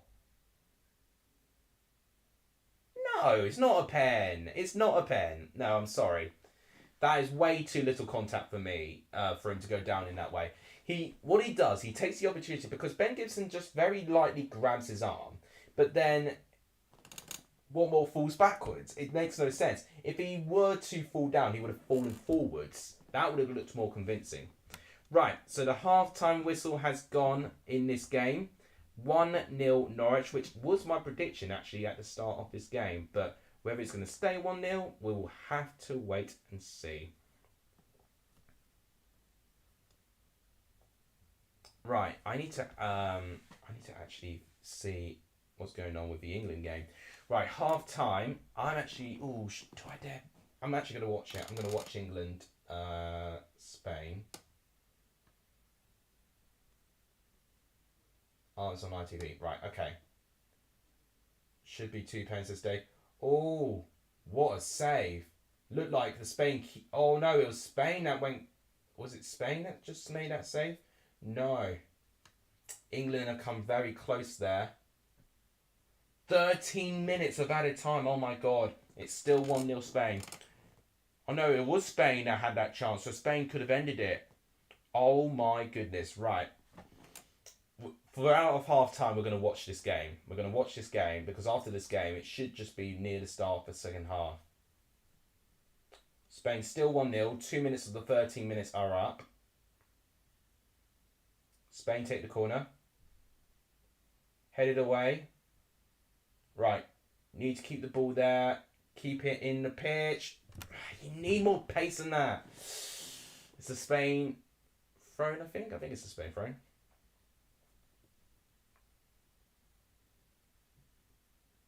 Now it's a goal kick. Okay. Right, come on. You got to hurry up here. We're 1-0 down. Come on. Right. Long ball going in. Why are we trying to Hollywood pass from there? We're trying to play way too quickly, and Spain are just breaking onto England very easily there. This could be it. TV's literally just frozen. No! Oh my God. Oh my God, it literally ghosted through her legs. That really should have been it. That was a brilliant attacking play by Spain there. Right, England have won it back. Long ball. Again. But why are they doing these long balls when no one's there? I don't know why I feel like England are really overcomplicating this here. Right, okay. They've won the ball back. They've got 10 minutes to get something here. Okay. This is their best spell of play since I've turned this on. Now attacking down the left. But Spain, look how quickly they're going back. They're looking really organised. A long direct ball again, which has worked. Good touch. Okay. Cross comes in. Oh, it's defended away. Got to win that there. Oh, again, giving the ball away. Oh, that's not a handball. Oh, come on. It hit the shoulder. It's not looking like it's England's day. I've got to be honest. No, that's ridiculous. That's not a handball. No chance that's a handball. What are you guys saying? They're talking about Ampadu still. Right, Spain will go a free kick. And they'll just launch it right up front. There's Lauren James. No. Giving the ball away in our own half now. Oh, gosh. I don't think I can watch this, to be honest. Spain have looked 10 times the team that England do at the moment. England are just, they're pushing people down. There's nothing there. I can't believe this. Because England, some of the games have looked good, but some of them have also been exposed. This is one of their games where they've been exposed here. I'll watch this free kick and see if England can get an attack out of it, but I don't know if I can watch it to the end because they are really not showing me that they're going to produce something here. And I'm getting frustrated, visibly frustrated watching them. Header from Spain. Right, headed away, good defending, but Spain are playing with so much desire, literally just running and sprinting for the ball. So and I can't fault that from Spain. Right, England, come on. There's a counter-attack opportunity here. Run, come on. Right, there's so many Spanish people back. Right, come on. Keep on with this running. God, but look at the press from Spain here. They've absolutely nailed stopping England's threat from the wings, which has been one of our strengths in this tournament. Right, quick throw-in taken. Giving the ball away again. Oh, we've won it back very quickly. Here's James again. But giving away. God, Spain are just really, really matching England at this moment of time and are actually, in a way, doing really, really well to maintain their press. 96 minutes of football being played, and it's like that they've only just started playing, some of them. I've got to be honest, it's not looking good, guys. It's not looking good. I'll take the opportunity now to go through Norwich and Millwall's stats at half time. That might actually distract me from what I'm seeing here, because I'm not impressed with what I'm seeing with England at this moment. So Norwich and Millwall, 1-0. I did sales domination, and you can look at this. 63 to 37% possession. 11 shots to 3. But you can see here only 2 shots on target for Norwich. So I've been saying already that they're not being particularly clinical with their chances, and that shows it there. 6 shots on target to 1, 3 block shots to 1, 3 corners, none to Millwall, 5 fouls to Millwall there, so a lot more fouls there. A lot more set pieces, you can see 5 free kicks to 2. Throw-ins, Millwall have had slightly more, a lot more goal kicks there because of the shots. Shots inside the box to 7 to 1, which is a big difference here. And you can see with Millwall shooting outside the box a little bit more, it tells you that Norwich are doing a great job defensively and keeping them frustrated. 1 goalkeeper save each, although the save that Gunn made, was very routine to say the least. Oh my God, Spain again went really close to scoring here. I won't lie, I think Spain have got this. They look really good, Spain. I have to take my hat off to them. I think they're looking really, really good. I think even if I feel like just all the time we're just so overconfident, so much of the time, until we get someone we know England can definitely beat, which apparently it's 4 in a row. I think apparently that's 4 goals from Jonathan Rowe. Did he score twice against Southampton then? Actually no. I tell you what I mean by 4 in a row. He scored in the League Cup as well, I think, against QPR. If that's the case, then he is having an incredible start to the season. Oh, so Callum, you're a Bournemouth fan, aren't you? Thanks to the 11 of you watching. If you've not smashed the like button yet, please do so. It really does help the growth of this channel when you do show that support for the streams. The streams don't really do as well viewing-wise as videos do, but I've been really, really appreciative of everyone's contribution. And thank you, Charlie, for the £40 you've donated today. That is tremendously appreciated. It really, really is. We're on 19 likes at the moment, so guys, we could definitely get to 25. If you've not liked the stream yet, please do so. It really, really helps the growth of this channel. For subs now, we're on 1817 subs. If we can get to 1820 today, that would be a brilliant achievement again. So guys, if you've not done so already, please do like and subscribe. It's free to do, and it really does help the growth of this channel. Clearly a lot of people taking a break with it being half time. I want to have lunch now, but I know I can't. I've got to watch the second half of this game. And hoping that not happens, because if this current score keeps happening, then I would have picked up another 3 points in my predictions. Excuse me. God, I want to switch back to the Spain-England game, but Spain have looked so good. They really have. The fact that they really could have actually extended their lead. And stats-wise, let's actually look at the stats before they end, because apparently they've made it to the 10th minute of added time now. So the game between Spain and England is nearly over. Let's at least acknowledge what we've got.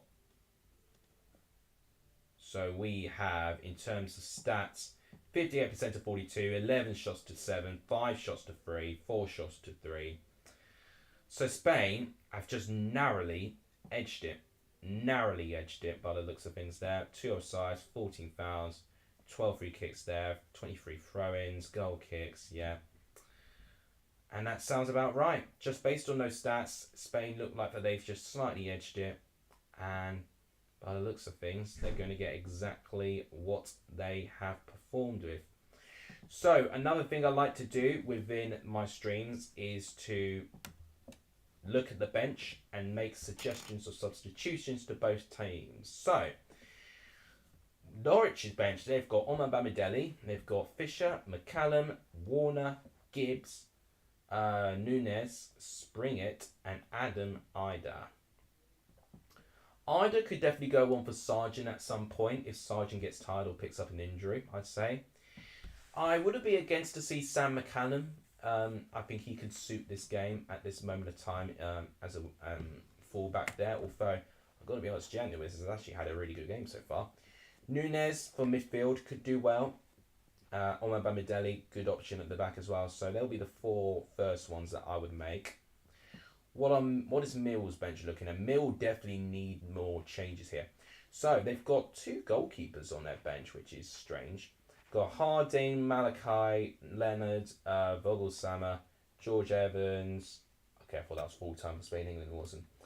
George Evans, Imaku, and Tom Bradshaw. I think I've got to agree on Day. I think it was Dave that said this. Yeah, I think Imaku and Bradshaw, I think, are 2 that I definitely would like to see how they can impact this game. Wes Harding could be a good defensive option.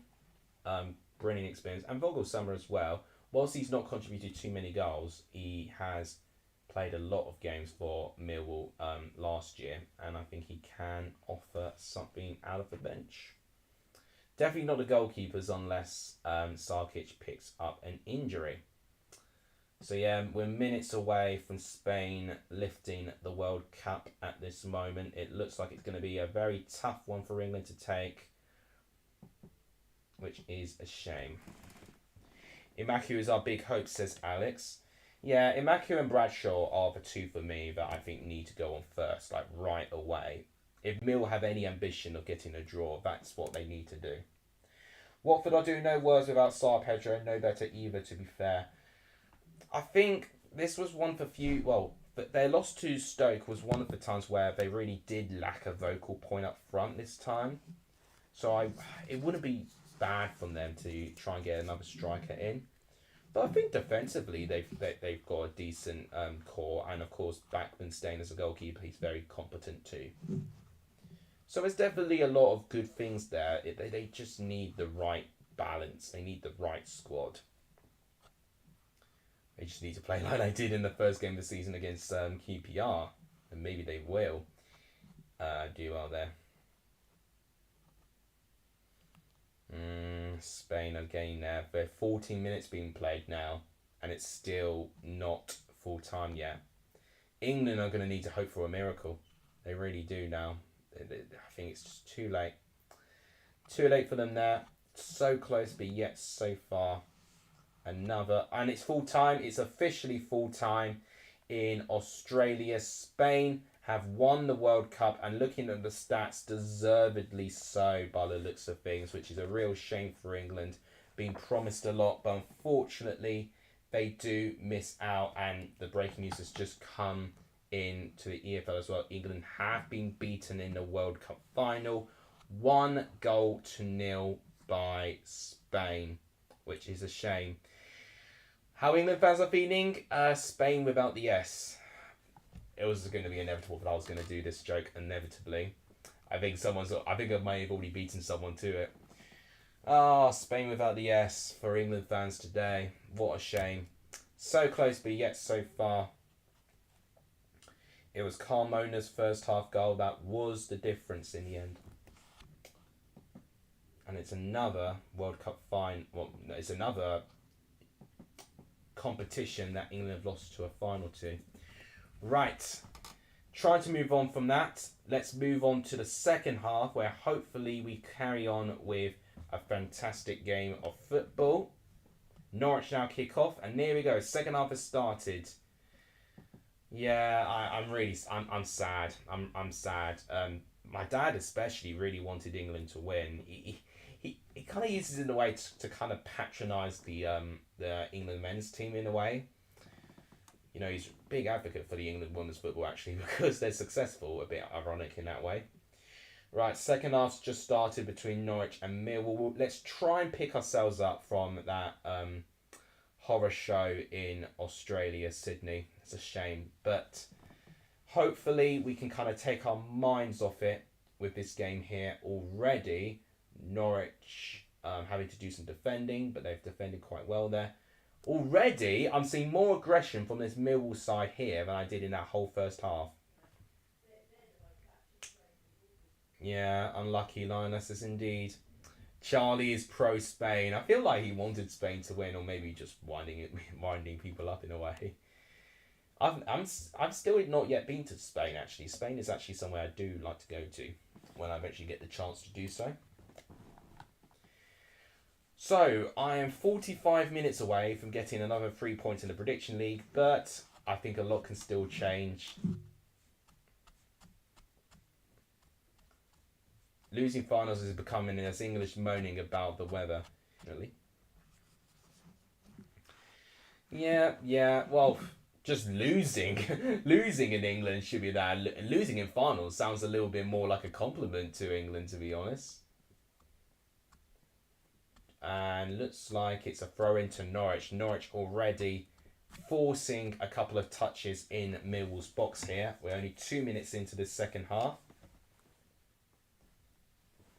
Right, Norwich pick up the pieces here. SA concedes a free kick. Yeah, concedes a free kick to Norwich. It's Gian Lewis who gets fouled.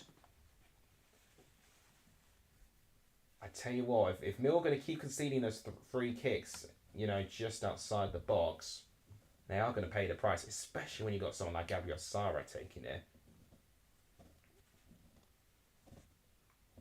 I'm still meaning to put either Rowe or Sara in my team. I don't know why I didn't. I think, I tell you why I didn't. There was someone got transferred who was in my team, and there was only you can only have one free. Oh, chance! Oh, it's in! It's in! It's a goal for Norwich! Josh Sargent, who I've taken out of my team within the first game week. So yeah, my prediction's officially wrong now, but I can get a guarantee that I'll get at least 1 point out of it.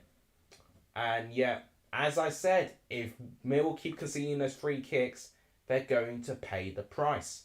And that is exactly why you see that.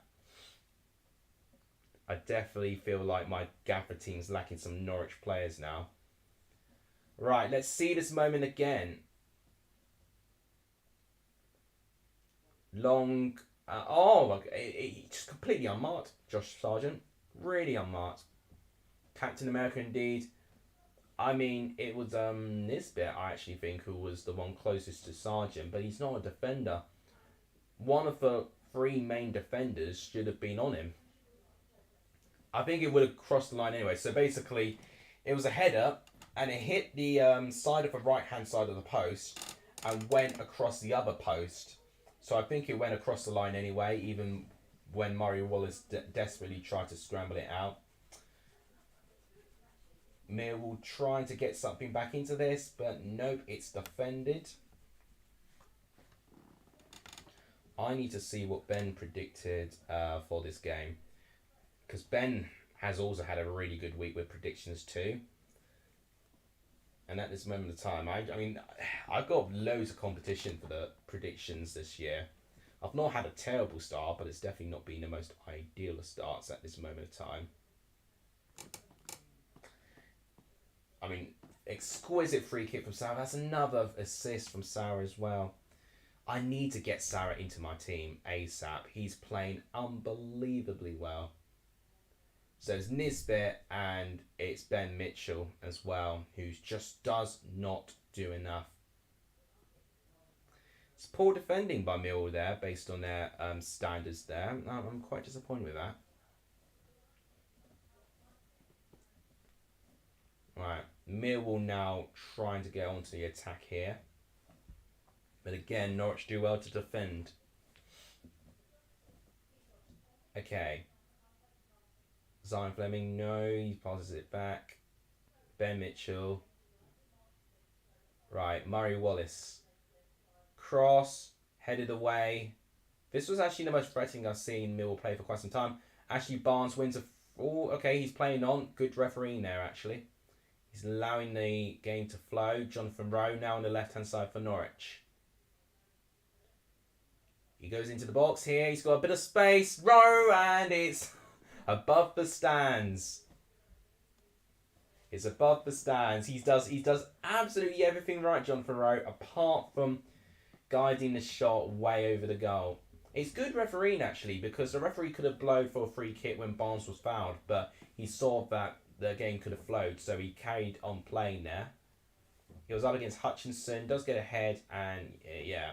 I think it was actually good position play by Hutchinson, actually. Made Rowe play the shot early when he needed to. The ball was just not where Millwall want it to be at. They want to play it, right towards Norwich's goal, but it's... Right, okay, the stream's back, I think. I think it briefly disconnected, so I'm hoping we didn't lose too much there. We still have our viewers, so thank you guys for still just waiting for the stream to reconnect. Someone's clearly trying to use the bandwidth here, which is annoying me.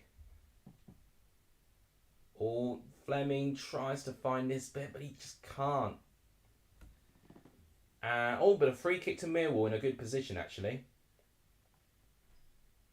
Fleming concedes... Well, he doesn't concede it, but Fleming wins the free kick for Millwall. This is the best position I've seen Millwall take a dead ball situation. It was a head-to-head versus Barnes versus Fleming, and Barnes leads an elbow out onto Fleming's face, and yeah, referee did not like that. So free kick to Millwall, and could be in a good position for them as well. And I think Fleming's going to take the free kick as well. He's currently got the ball in his hands. You see, Ben predicted 2-1, so I kind of don't want this to go in, but Fleming's in my fantasy gaffer team, so I'm in two minds whether I wanted to take... Well, it would be even worse if it's 2-1 and then it's Fleming that doesn't score. That'll be even worse off for me. He really should be, I think, getting more points with what he's been doing. Okay, I'm not sure if it is going to be Fleming that's taking it, to be honest. It's hard to say. But Norwich have now formed their wall. Could be Saville who's taken it, actually. No, it's Fleming, and it's hit the wall. It's poor. Definitely built up that free kick more than I needed to. What was I going to say? So, we have got Premier League action coming up pretty soon as well, which I'll quickly preview in a minute when we've got time. Saville. Oh, not a bad effort by George Saville there. Just high and wide of the goal. Only just, though. Right, let's actually quickly cover the Premier League games that are going on today, because they're not going to kick off too long after this game finishes. So, Aston Villa and Everton kicks off at 2 o'clock, which will kick off just after this game ends, should be actually. Lineups for both: Martinez, Cash, Konza, Pau Torres, who looks like he's... Oh, this could be a chance! Oh my gosh, I nearly missed. An opening for Millwall there. Zion Fleming gets his shot blocked. And now Josh Sargent on the counter-attack here for Norwich here. Jonathan Rowe on the left-hand side. He could have a big chance here. Barnes is free, but he's selfish, Jonathan Rowe. Oh, deflection. And Murray Wallace boots it away just about. Esse gets it back. Barnes is going to be very frustrated there because Barnes was completely free and unmarked. And he could have squared it to him. But a bit of selfish play from Jonathan Rowe here. Digne, Kamara, Luiz as the midfield double pivot. Leon Bailey, Musa Diaby, John McGinn and Ollie Watkins. Here's another attacking opportunity for Norwich. McLean, Sarah, who just does these first time passes and knows exactly what he's doing. He's playing so well so far, Sarah. Oh, good attack this. Stacey, bit of deflection. Ashley Barnes, goal! It's 3. It's 3 for Norwich. So Ben's not getting 3 points.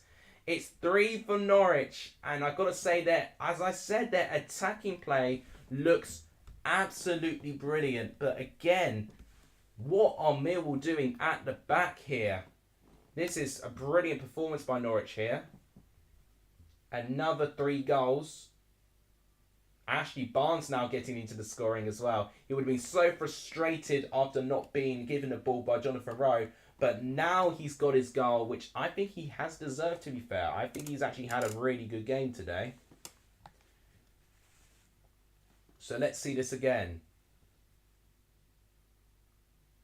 So Gabriel Sara starts it off, and that build up there, that back flick from Kenny McLean is so. Or was it Fastnacht actually? I need to check. I think that may be Fastnacht that did that actually.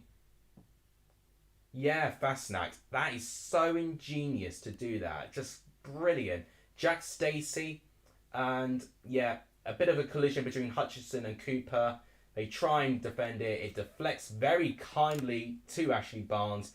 He scores on his 500th appearance, and it's officially his 100th league goal. So it's a day of milestones for Ashley Barnes today. Absolutely fantastic. 3-0 to Norwich, and game over. I don't see Millwall scoring a goal. I've got to be honest. If anything, now I'd want Zion Fleming to score a goal just to help my fantasy team, to be fair.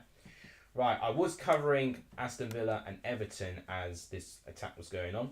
So the attack is as follows. Calvert-Lewin returns to the squad. You've got Decore, Iwobi, Onana, what's your name? Idrissa Gueye, James Garner, Patterson, Keane, Tarkowski, Ashley Young, and Jordan Pickford in goal. West Ham Chelsea is at 4:30, so that won't be previewed anytime soon. In case you're wondering or living under a rock, Spain have beaten England in the England's Women's World Cup final, and they have won the World Cup, which was a shame.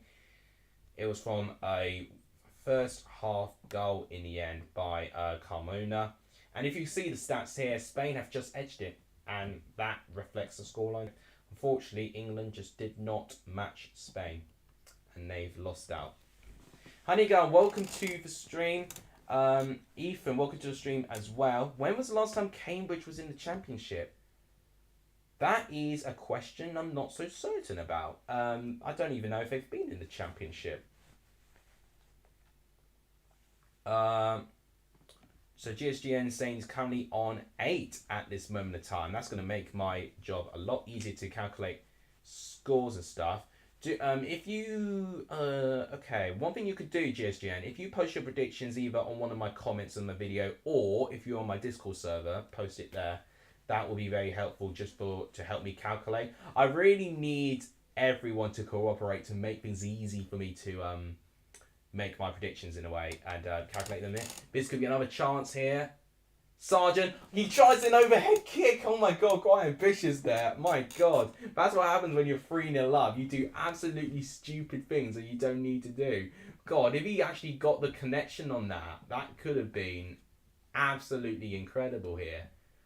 Oh my god, it was Fastnacht again, who I barely talked about in the first half. I've got to say, he was quite quiet in the first half. But in this second half, he has been absolutely crucial. Look at the space that Fastnacht have. Where is the back line here? I don't know why no one's in that position now. Oh, God. But I think Jonathan Rowe got caught by Josh Sargent with that bicycle kick. So I think Jonathan Rowe got kicked by his own player here. Let's see. Oh, wait. Did he get kicked? It's hard to say. That angle wasn't really good for me.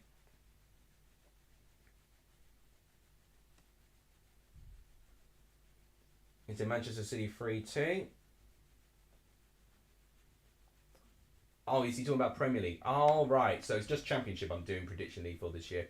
Thank you for 26 viewers. Guys, if you are new around here, please make sure you tell me your thoughts of this game in the live chat. There's 26 of you, and we only got 21 likes apparently, guys. So apparently, well, so if you've not smashed the like button, please do so.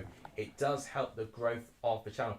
Okay, so this was the moment where I nearly missed it. So it was actually Norwich playing out for the back, and suddenly Millwall was able to press them, which was something that I needed to see more from. So in the build up to that third goal, Millwall came quite close from Zion Fleming, and that was because Norwich played out from the back, and ultimately, finally, Millwall showed some desire and pressed and managed to win the ball off them and had a good chance from it. Honeygun is on the road to 1k. I'm going to check that out if that's the case. Carrying 2 points ahead of Fogden and Fogdad. Ah, fantastic. Wallace and Goent fan. That's good bragging rights. Captain Salah, but transferred out in Bromo. I'm so frustrated in myself that I keep putting Visa on the bench.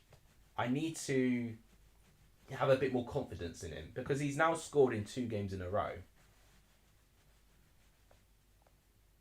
Okay, sorry, I'm just catching up with comments. Right, caught up. So 61 minutes on the clock, 3-0 Norwich. Very, very one-sided, I've got to be honest. Millwall, apart from the one decision with the handball that didn't go their way, they've not really made Angus Gunn have any stress at all. It looks like that Rowe has got his lip being bled, which is not fun to deal with. Do you have a prediction, Honeygun, when you think you can reach 1k? I mean, that is incredible if you can. You can keep going there. I have a feeling you may get to 1k before I get to 2k. I mean, I'm not far away from 2k. It's not impossible for me to get it by the end of this year. So if you're wondering, I'm on 1817. I'm not too far away from 1k. I'm over 1k. Nearly 2k. So we are, if I could do the maths, 183 subscribers away from that. So guys, if you've not hit the like or the subscribe button, please do so, because it's free to do and they really, really do help the growth of this channel. But I've got to also give a shout out to the support that all of you guys have given on my last video. It is actually surreal, the amount of support that my last video got. I've not seen any of my predictions videos do as well as this in a long, long time. So let me just show you very, very quickly. So you can see here, we're already at 1.8k views and 98 likes, but 100% like to dislike ratio as well. Do you know how rare that is? That shouldn't be possible, but it is absolutely incredible. You guys have supported. Look at this. It's ridiculous. Oh, it's going to be a chance for Josh Sargent. Can he make it 4? Good save by Sargent's rebound. Oh, nearly 4 from Norwich. Oh, that was so close. It was Gian Lewis who had a brilliant game. He actually really deserves a goal, Gian Lewis. How did it even happen? So it was Gian Lewis who I think originally won it back. Oh gosh, gives it to Sargent. Wow. Was it 2001-2 season? Oh, okay. I didn't actually know Cambridge were in the Championship quite that recent. Okay.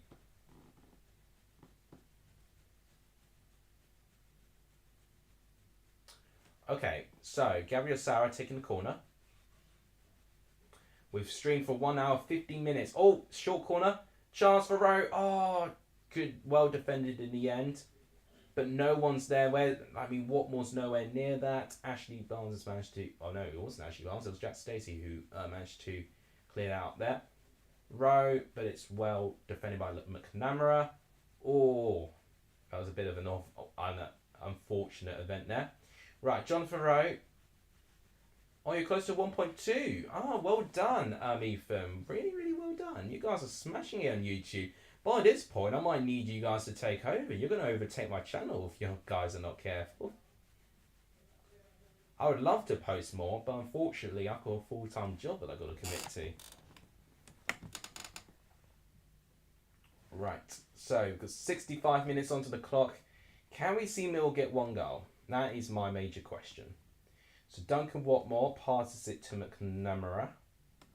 Here's SA, who's had a very quiet second half. He was involved a bit in the first half, but yeah, second half was very, very quiet on his part. Millwall now just trying to probe forward. Here's Murray Wallace finally getting forward. That's a good pass to Zion Fleming, actually. Hutchinson, and that was too difficult of a pass for McNamara, given away. Norwich now in the ball. Gibson to Jonathan Rowe.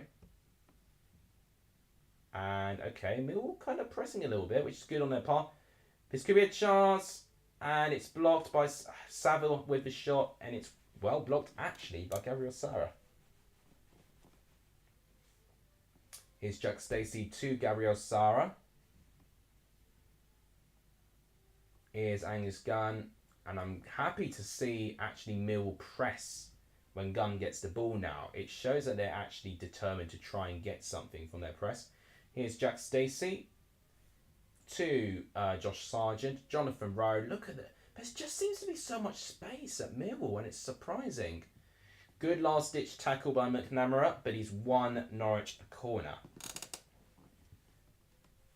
There's been times where Norwich look so dangerous every time.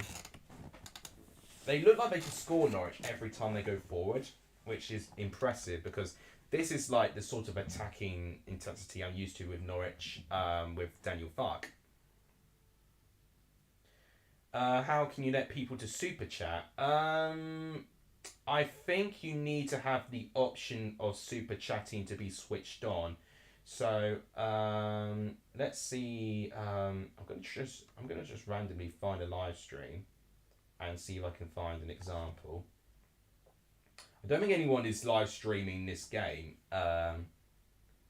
Okay, let me just find a random stream and see if you've got the option here. So if you go to live chat, okay, I don't think it'll work with subscribers only. Hang on a minute, let me just find another stream. Okay, this will be a good one. So if you see like a little donations rectangle, so on chat, which is right at the bottom of your screen, there's a smiley face, which you can do for emojis and chats and stuff. But there's, on the right hand side of that, there's a rectangle with a $sign. You click onto that, then you get either super stickers or super chats. Super chats is at the bottom. If you don't have that, then there may be like a setting which you need to like tick to do it. Jonathan Rowe, by the way, is off the pitch, and Tony Springett is on replacing him. And that sounds about right to me. What a game again for Jonathan Rowe. 68 minutes for Lewis. I think I'm switching either saying Lewis or Ben Gibson. I need to actually make sure that I get the right Gibson. It's Ben Gibson, right? I think I said Ben Gibson. I hope I said Ben and not Lewis. Right.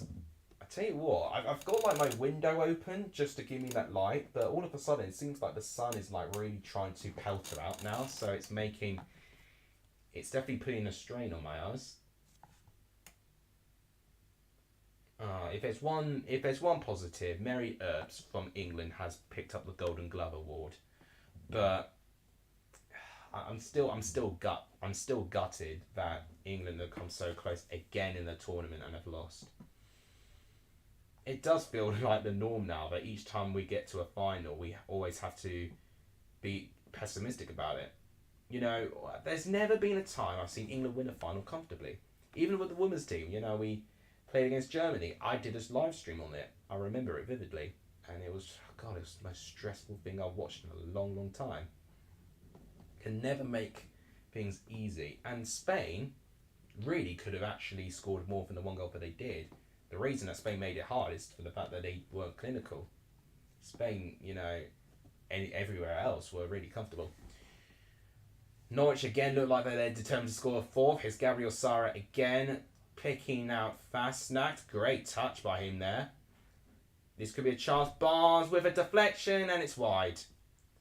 Oh, just wide. Ashley Barnes again tries to get his second goal of the game. What a touch that is, by the way, by Fastnacht. Josh Sargent's unselfish, and I think it's actually well defended. I think if Sargent actually took the shot first time, that could have been a goal. I'm telling you now. But it's a corner to Norwich. Anong, welcome to the stream. Hello indeed. Right. Gary Osara taking the corner on the right-hand side. And it's well caught by Sarkic. That's one thing he's good for with Sarkic. Sarkic can claim for dead ball situations quite well. Right. Can Millwall find an attack? It feels like each time that Sarkic plays the ball out quickly, wanting Mill to attack, they're just not quick enough. I do question Mill's fitness. I've got to be honest. I do question it. Oh, God. That was a really, really brave run by Imaku, who I didn't actually notice went onto the pitch. But I did notice Millwall made changes, but I clearly didn't pay attention to it enough. So Imaku already, like, Bliss trying to go through with pace. So he's actually replaced Esse. And Vogelsummer is on for Duncan Watmore. So no Bradshaw still, which is interesting to say the least. I'd have put Bradshaw on quicker than this. I'll tell you that.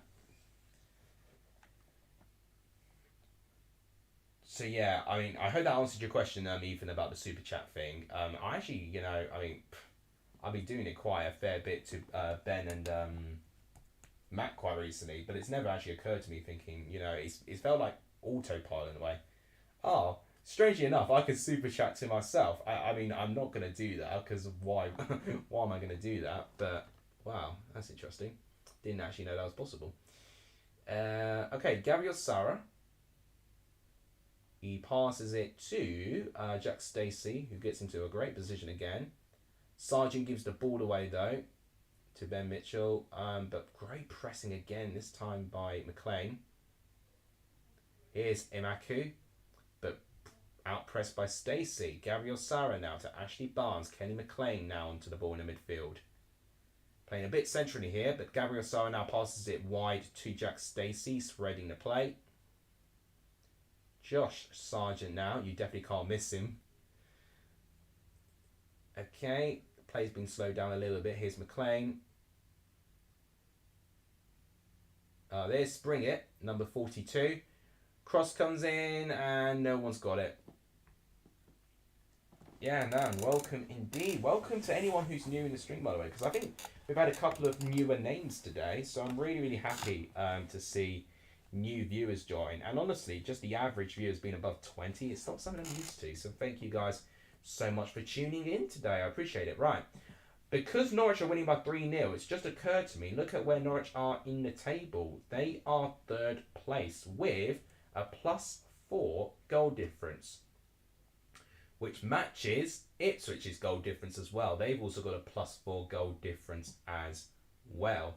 By far the biggest scorers in the league. In fact, Southampton quite close, but you can see here Norwich with 9 goals. They can nearly crack 10 goals within 3 games. That would be quite good. That would be quite good, really.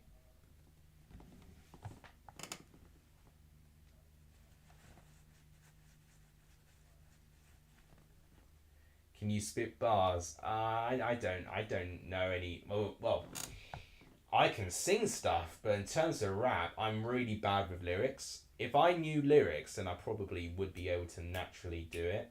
But I can't actually remember lyrics. It's really bad on my part, actually, being a musician. But lyrics has never been my strong point. I take after my dad, who just can't hear lyrics. So people was a chat. I already did 2. I just completely one of one. Yeah, one of them. Oh right. Yeah. So this is like the monetization requirements. Yeah. Because normally you can get it if you get 1,000 subscribers, but I guess you need other things as well to go your way. This is why Norwich are going to get promoted this season. I mean, I tell you this now. I did get Norwich. I've put Norwich in 7th. I put Norwich in 7th. Not top 6, but 7th. Am I regretting it? Probably a little, but at the same time, it's only been 3 games, and it does take a lot to maintain this throughout. I like a bit of rap. I wouldn't call myself a rapper. Well, I like a bit of singing, but I wouldn't even call myself a singer either. It's something that anyone can do, but yeah, talent-wise, not great. Did you manage to achieve the monetization goals, Ethan? Because if so, that's quite exciting for you.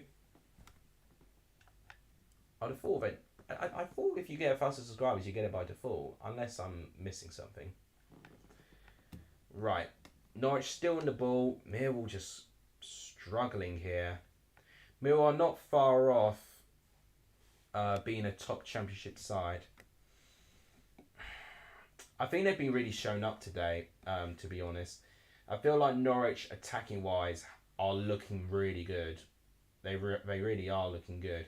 Oemaku, has he won a corner? No, he's not awarded. He's not awarded a corner. He's awarded a goal kick. But Millwall need to work on scoring more goals. Because if they score no goals here, they'll still have only 1 goal in 3 games, which is not good enough for Millwall. Right, Ben Mitchell's going off the pitch. Okay, Mitchell and Lisbeth are off. Evans and finally Tom Bradshaw are on the pitch as well. Honestly, I would have put Nisbet off ages ago, to be honest. He really struggled in this game today. Oh, okay, so you're nearly there. Oh, okay. I thought it was 1K by default. Then I'm actually very surprised when I got 1K and immediately I was able to be monetized there. And that clearly showed the brilliant support around here. So I appreciate you guys for that. But to give Ethan a hand as well, because he's on the cusp. He's on the cusp of receiving monetization.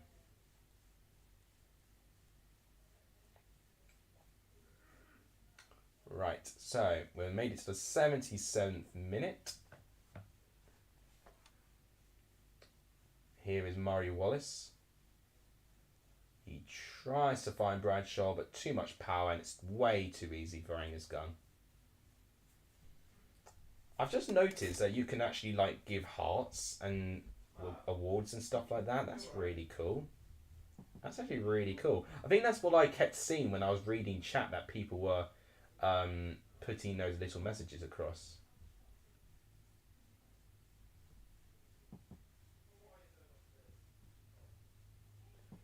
Right, okay. Oh, it looks like we're going to get Adamida about to go on. And Sam McCallum, like I said. I did say those two were going to go onto the pitch and be a crucial part.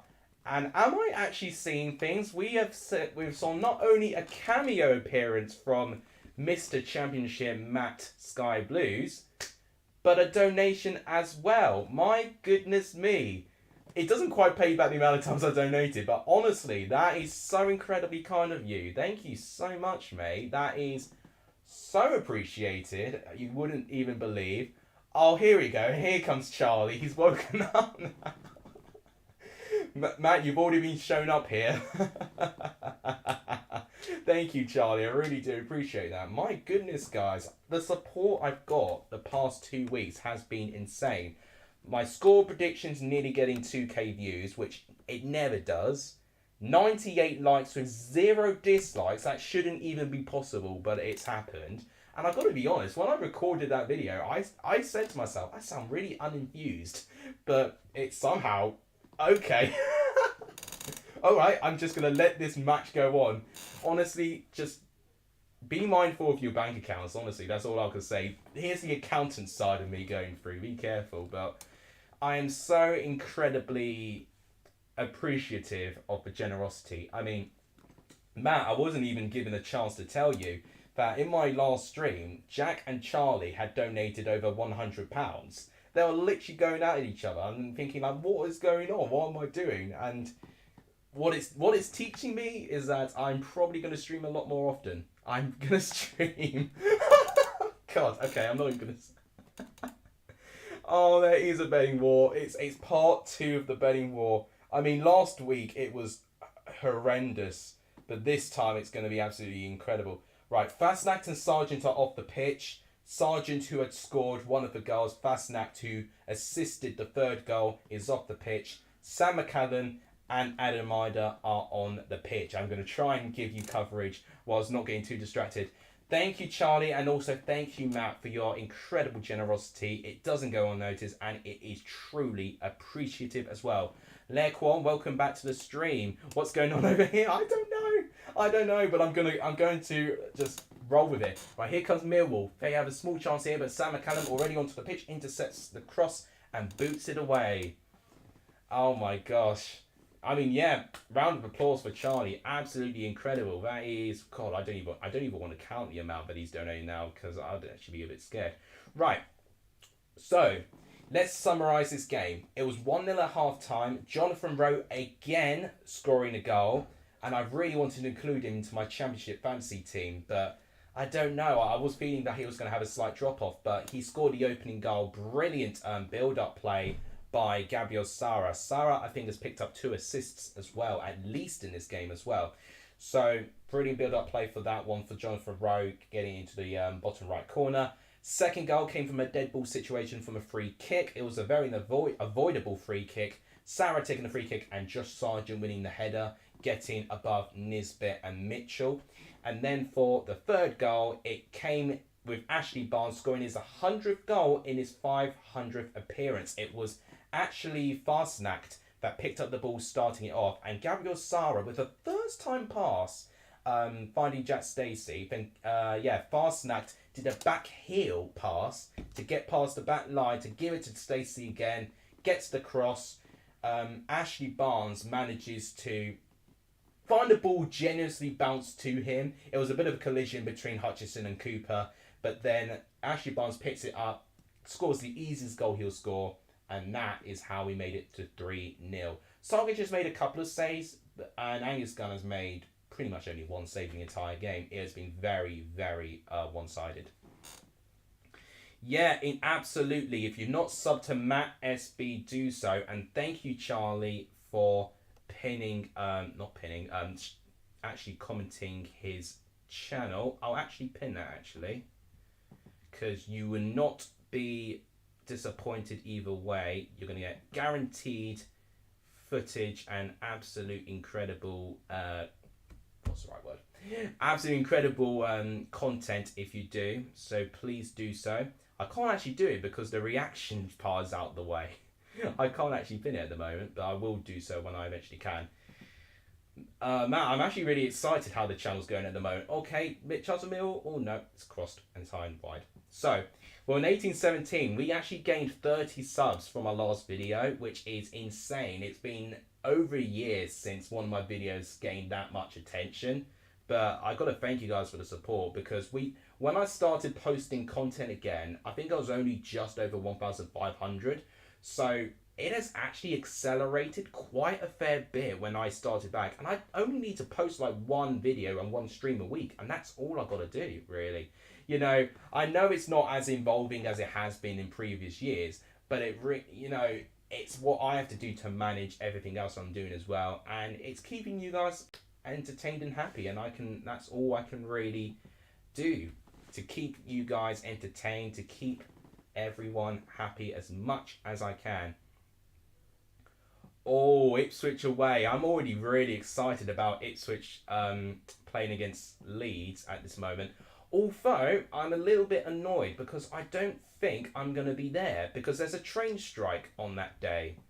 So I'm really, really annoyed about that. Unless I can drive it, I can't attend that game. But there's a train strike when Leeds play Ipswich. So I'm not happy about that because I definitely want to see Leeds play. Okay, just catching up. Am I back for good? I would dare say I am back for good. I am back for good. I'm just finding a way to do not so much content, just so I can have study time, work time, and exercise time for myself as well, but to also get enough content for everyone as well. I've been doing weekly score predictions and doing one stream. This is my one stream for this week, and I think that's the layout I'm going to do it. So I would say probably part-time YouTuber is probably the best term to put it. You know, definitely with the content and the frequency I was doing it, it was definitely more full-time. But I'm definitely prioritizing quality over quantity this time. And I think that is actually having a really positive effect at the moment. So I'm going to continue it. I'm going to continue doing it this way. I know I've not talked a lot about the game, but honestly, at this moment of time, since Norwich has scored the third one, they've really just been playing like a basketball game at the moment. Just kind of dragging the game out, just making sure that they don't give Mill a sniff. And at this moment, Mill have not really had many chances. Let's actually go to our stats. I say our stats, the stats for the game. That's what I was going to show. Oh, here comes Norwich again. Adamada. Oh, nearly for Adamada. Sarkic does well to position himself there. So, just to show you, as you can see, Norwich, because they're winning by 3-0, they are third. So they are really close actually from the top of the table, and have actually got the second best goal difference with Ipswich Town, +4 each from both of them here. In terms of stats goes, let's look at this. Okay, another substitution. McNamara is going off the pitch, and Wes Harding is going on the pitch to replace him. Possession-wise, 57-43, 19 shots to 7, 5 shots on target to Millwall's 1. And that was disappointing for Mill have really not done anywhere near enough, unfortunately, for that. 9 shots off target to 2 there. So I still think Norwich need a bit of work to be a bit more clinical. But the fact they force this many chances, they've been able to eventually get enough chances here. Oh, there's a bit of a head collision between Bradshaw and Gibson there. Bradshaw getting, oh yeah, Gibson not having a good amount of it as well. He's affected his eye line a bit. Norwich are about to introduce Nunez onto the pitch as well with Fisher. Those are going to be the two substitutes going onto the pitch. In fact, it might be three. It might be three substitutes actually going on, actually, mate. My mistake. I think there's actually going to be three substitutes for Norwich here. I mean, Norwich don't particularly need them. They are absolutely comfortable and cruising now. But why not give some players some opportunities? Where's Gatsby? He's outside at this moment. I have seen him today, and he's very, very happy. Incredible comeback from Wrexham. Oh, absolutely incredible comeback from Wrexham. So they were 4-1 down at half-time, weren't they? And then it was 5-5 at the end of the game. I mean, it's entertaining. I can't deny that. But, gosh, if they're going to want to go on the rise like what Luton Town are going through, they've got to work on their defence big time. What do you boil that down to? Their defenders? Or do you put it down to Ben Foster maybe not being a League 2 quality goalkeeper anymore, or do you put that onto him? You know, it's hard to say. You know, I've not watched too much Wrexham since I've been back in the EFL, but I definitely want to eventually. So Gibson is off and Omar Babadeli is on. That's one of the substitutes that they made. Do you want to see Cambridge back in the Championship? Yeah, actually they are in top of League One. I've just realised that. I think they are near the top. They've started very well. Gian Lewis, who has had an incredible game actually, is off. Nunez is on replacing him there. Yeah, no, they would be top. Yeah, because Bolton, of course, lost to Wigan. And Portsmouth didn't beat Fleetwood.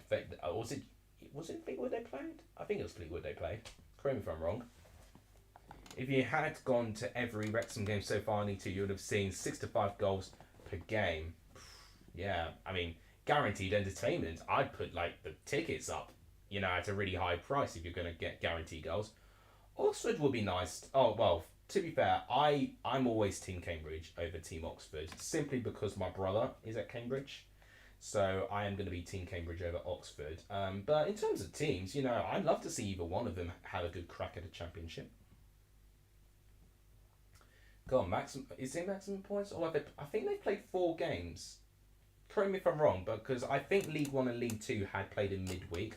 So I feel Cambridge may have lost 1 game, but have won 3 of their others. If that's the case, then yeah, that's good. Guess who's at the bottom of the whole 92 pyramid? You know, I don't have to travel far to go to it. It's Colchester, but they had a frustrating game against MK Dons yesterday. They went behind very early on to Mo Isa, I think it was. But then Taylor, with 2 quick-fire goals, puts Colchester ahead. And then with so much stoppage time, it gave MK Dons enough of a chance to completely complete their comeback against Colchester as well. Not good. And obviously they had their first game postponed because of Storm Anthony. I think it's Storm Anthony. Basically, their pitch was unusable. It was completely flooded due to the storm. Your team Cambridge because of Chestnut. Oh, okay. Oh, wait. Oh, yes, of course. Yes, that's right. They did lose to Stevenage. Yeah, you're not wrong. I do remember seeing that scoreline now. Because I think that was when people were raving about Stevenage competing back-to-back promotions. And then that ultimately stopped when they lost to Reading yesterday. Yeah, so hopefully Colchester could potentially build their season up.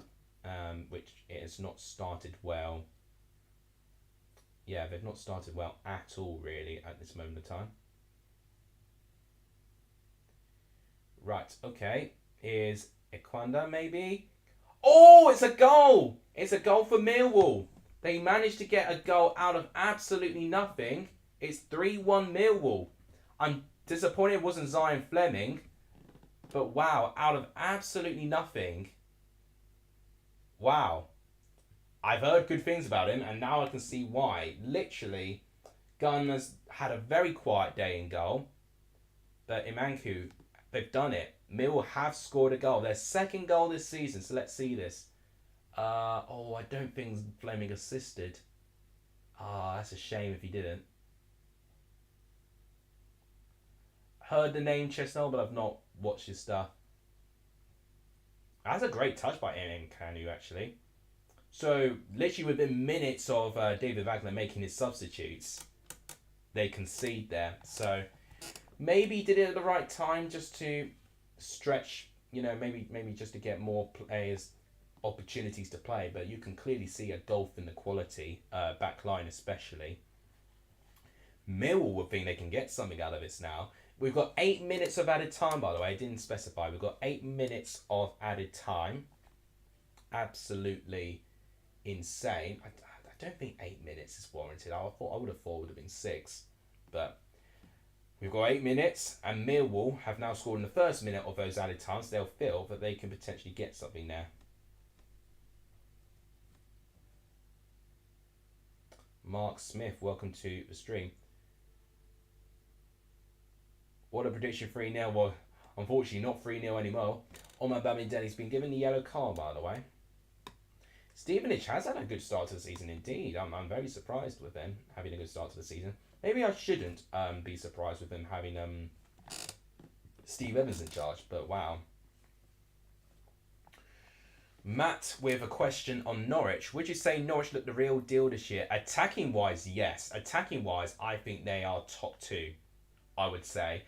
They are the best attacking side in the league. No team has scored as many goals as Norwich. Only Southampton have nearly scored as many goals as Norwich. And, of course, they're involved in that 4-4 draw, so ultimately that would have been why that's happened. But the only thing that lets them down, for me, if Sarah picks up an injury, I think it's going to be very difficult for them because Sarah has had a huge impact to Norwich's attacking success so far this season, and even their defensive success as well. Sarah has played in so many positions. He's been at times the deepest player on the pitch and at times the most advanced player on the pitch. He plays absolutely everywhere. So Sarah covers the whole pitch in a way, and he's just definitely got a bit of confidence within his play at the moment, and he lets the tempo flow really quickly as well. And John Rowe as well, what a star he's had as well.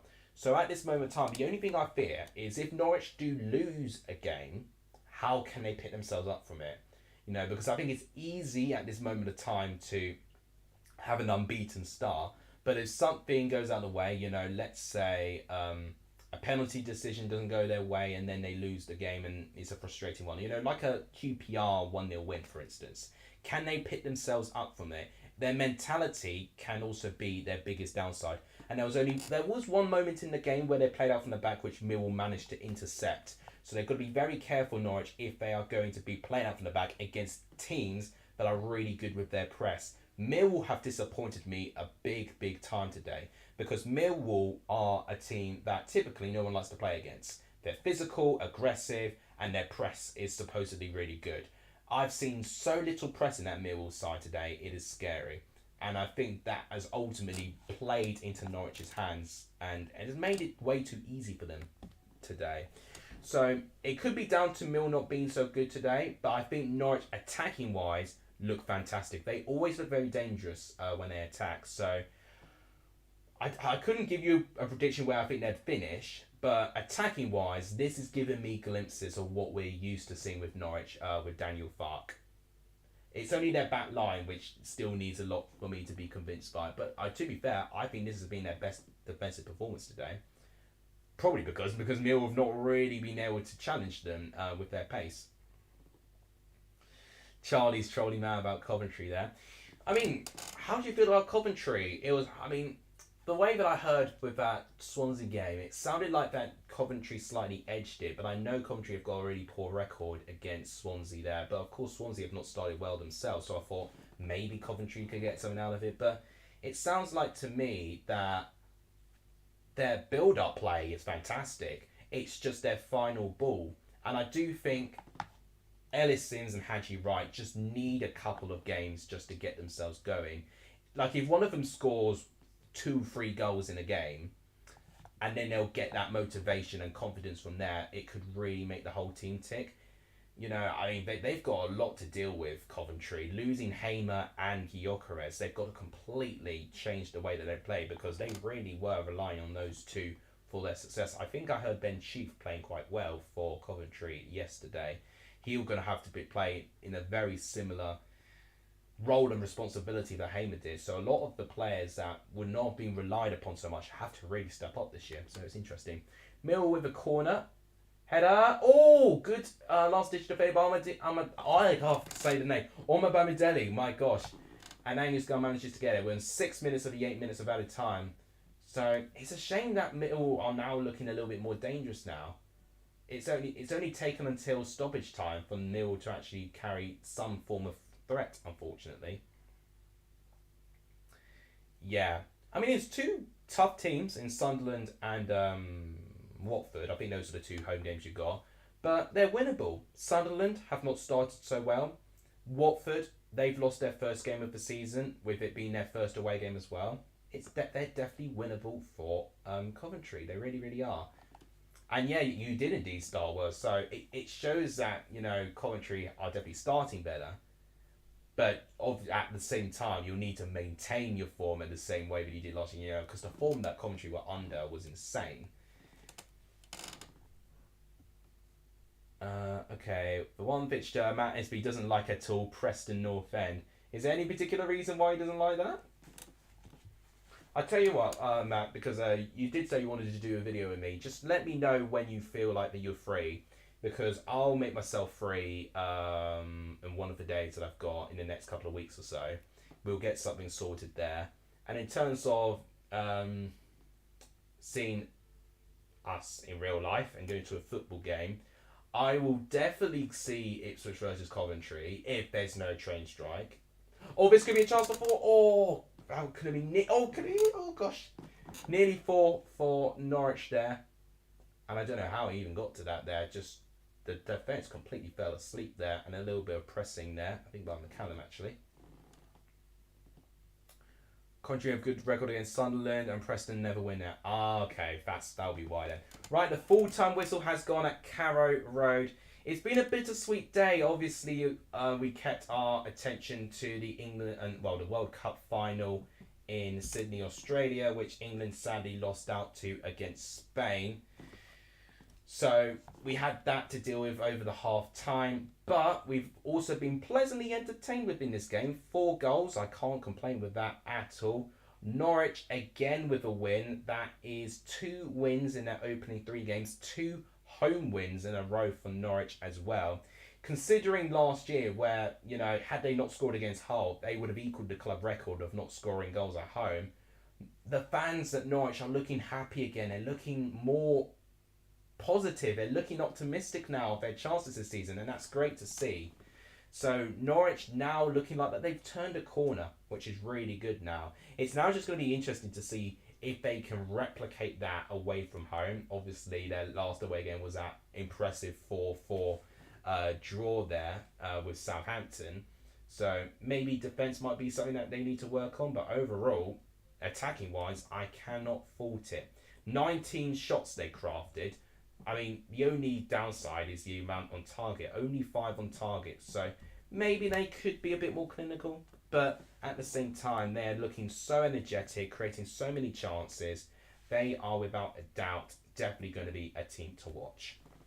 So, guys, the pinned comment is Matt SB's channel. If you've not subscribed, do so, because you will not be disappointed. You'll get constant content, not just the Championship. We've got League One at times, and the Premier League as well a lot of the time as well. You get the whole package with Matt, dare I say.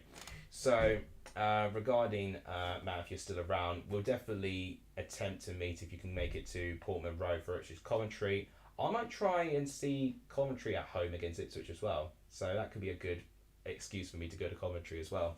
So that'll be something for me to plan in the future, but that will be the current plans that I have in place. 3-1 to Norwich full time. I'll take another point. Yeah, I've got another point in the prediction league actually, which I've now got to calculate after this. So I'm going to have a lot of work to do basically. GSGN, did you predict only this game, or did you predict all the other games? And could you let me know where you've posted them? Because if you have left predictions, do let me know, because I don't know if I've actually recorded you onto the prediction league yet. So do make sure that you let me know.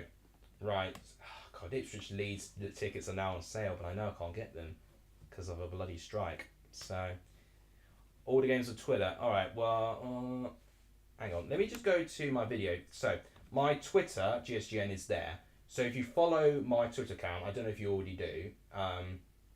If you do already follow my Twitter account, just send in a private message, and then I'll be able to pick your predictions up from there. So my Twitter's there, and in case anyone else hasn't followed my social medias, they're all down there as well. Did we hit our like goal? I was actually a bit sidetracked actually with the like goal. We've made it to 21 likes. Guys, if you've not smashed the like button, please do so. It really does help the growth of this channel when you hit the like button there. In terms of subs, we've now plateaued to 1817. Thank you so much, guys, for the terrific support this year. I really, really do appreciate it. So I'm just doing my final bit of plugging for my channel. I'll give 2 more minutes for comments, and that will be it. Let me know your thoughts of this game in the live chat too, and the other championship games as well this weekend as well. This will be basically kind of replacing my review video in a ways. So yeah, thank you for the terrific support. We are 183. Yeah, 183. Quick maths. 183 subscribers away from 2,000 subscribers. Nearly there. Nearly there. And I did promise that if we get to 2,000 subscribers, I'll shave my beard as well. So a little bit more of an incentive for you guys potentially. So Aston Villa and Everton has just kicked off, by the way. I'll actually quickly go through the starting 11s of that in case you wanted to see what each team are going with. The big news is that Pau Torres is start. I think it was, or was it Concert? Maybe Ezri Concert that started ahead of Tyrone Mings because of his ACL injury. And Dominic Calvert-Lewin is back in the team after he wasn't available last week. So yeah, as you see, Martinez, Cash, Konza, Pau Torres, Lucas Digne, Kamara, Lewis, double midfield pivot. You've got Leon Bailey, Musa Diaby, John McGinn captaining this team, and Ollie Watkins starting up front. Everton, you've got Pickford, you've got Ashley Young, Tarkowski, Michael Keane, Nathan Patterson. You've got a midfield four of Ghana, Idrissa Gueye, Amadou Onana. What's your name? Alex Iwobi, you've got Decore, and there's Calvert-Lewin returning to the squad where he wasn't featured last week. Yeah, amount of courses you're going to support Everton, that makes sense. Still think Leeds and Borough will get going later on. Yeah, I think Middlesbrough looked a bit encouraging in their game against Huddersfield. Hayden Hackney sounds like that he's very crucial in that team. He needs to be featured more.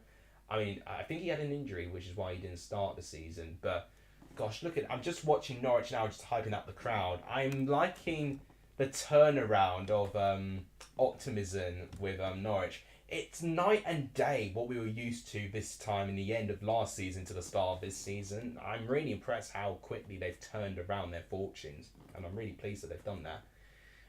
Thank you, GSGN. If you follow Ben, I'll be able to get that sorted. Brilliant. Okay, promotion battle will be wide open this year. Yes, absolutely. Leicester will be up there. I would like to say Ipswich will be up there, but I don't think they will. I think Ipswich will eventually fall away. I do think Leicester are more likely to stay in that position. Southampton will be up there throughout this season. I'll be very surprised if they don't. Norwich now, I think, will be a contender.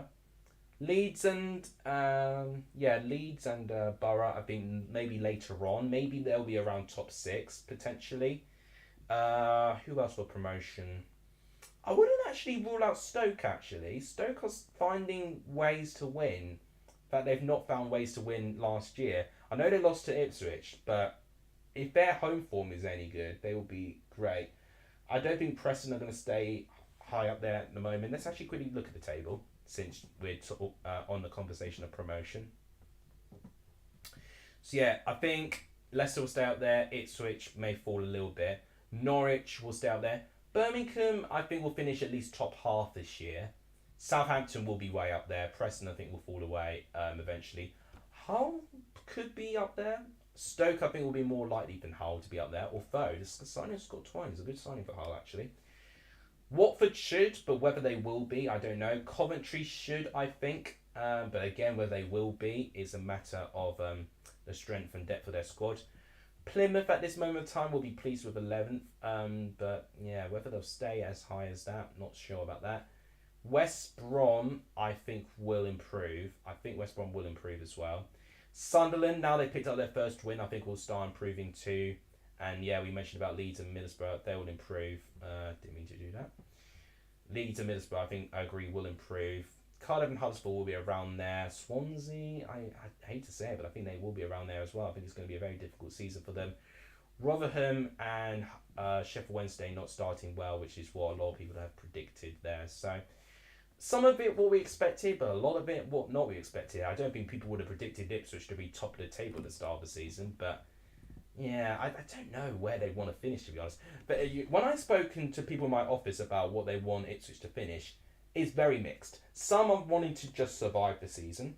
Some are thinking top half is reasonable. Some are thinking top six can be a possibility. And some are saying, well, now we're first, stay there like we did from last year. So there's a real mix of confidence throughout the office about how Ipswich are going to go. I'm not in the middle. I think Ipswich can survive comfortably, but I don't think they'll be top six. I don't think they'll repeat what Sunderland did last year.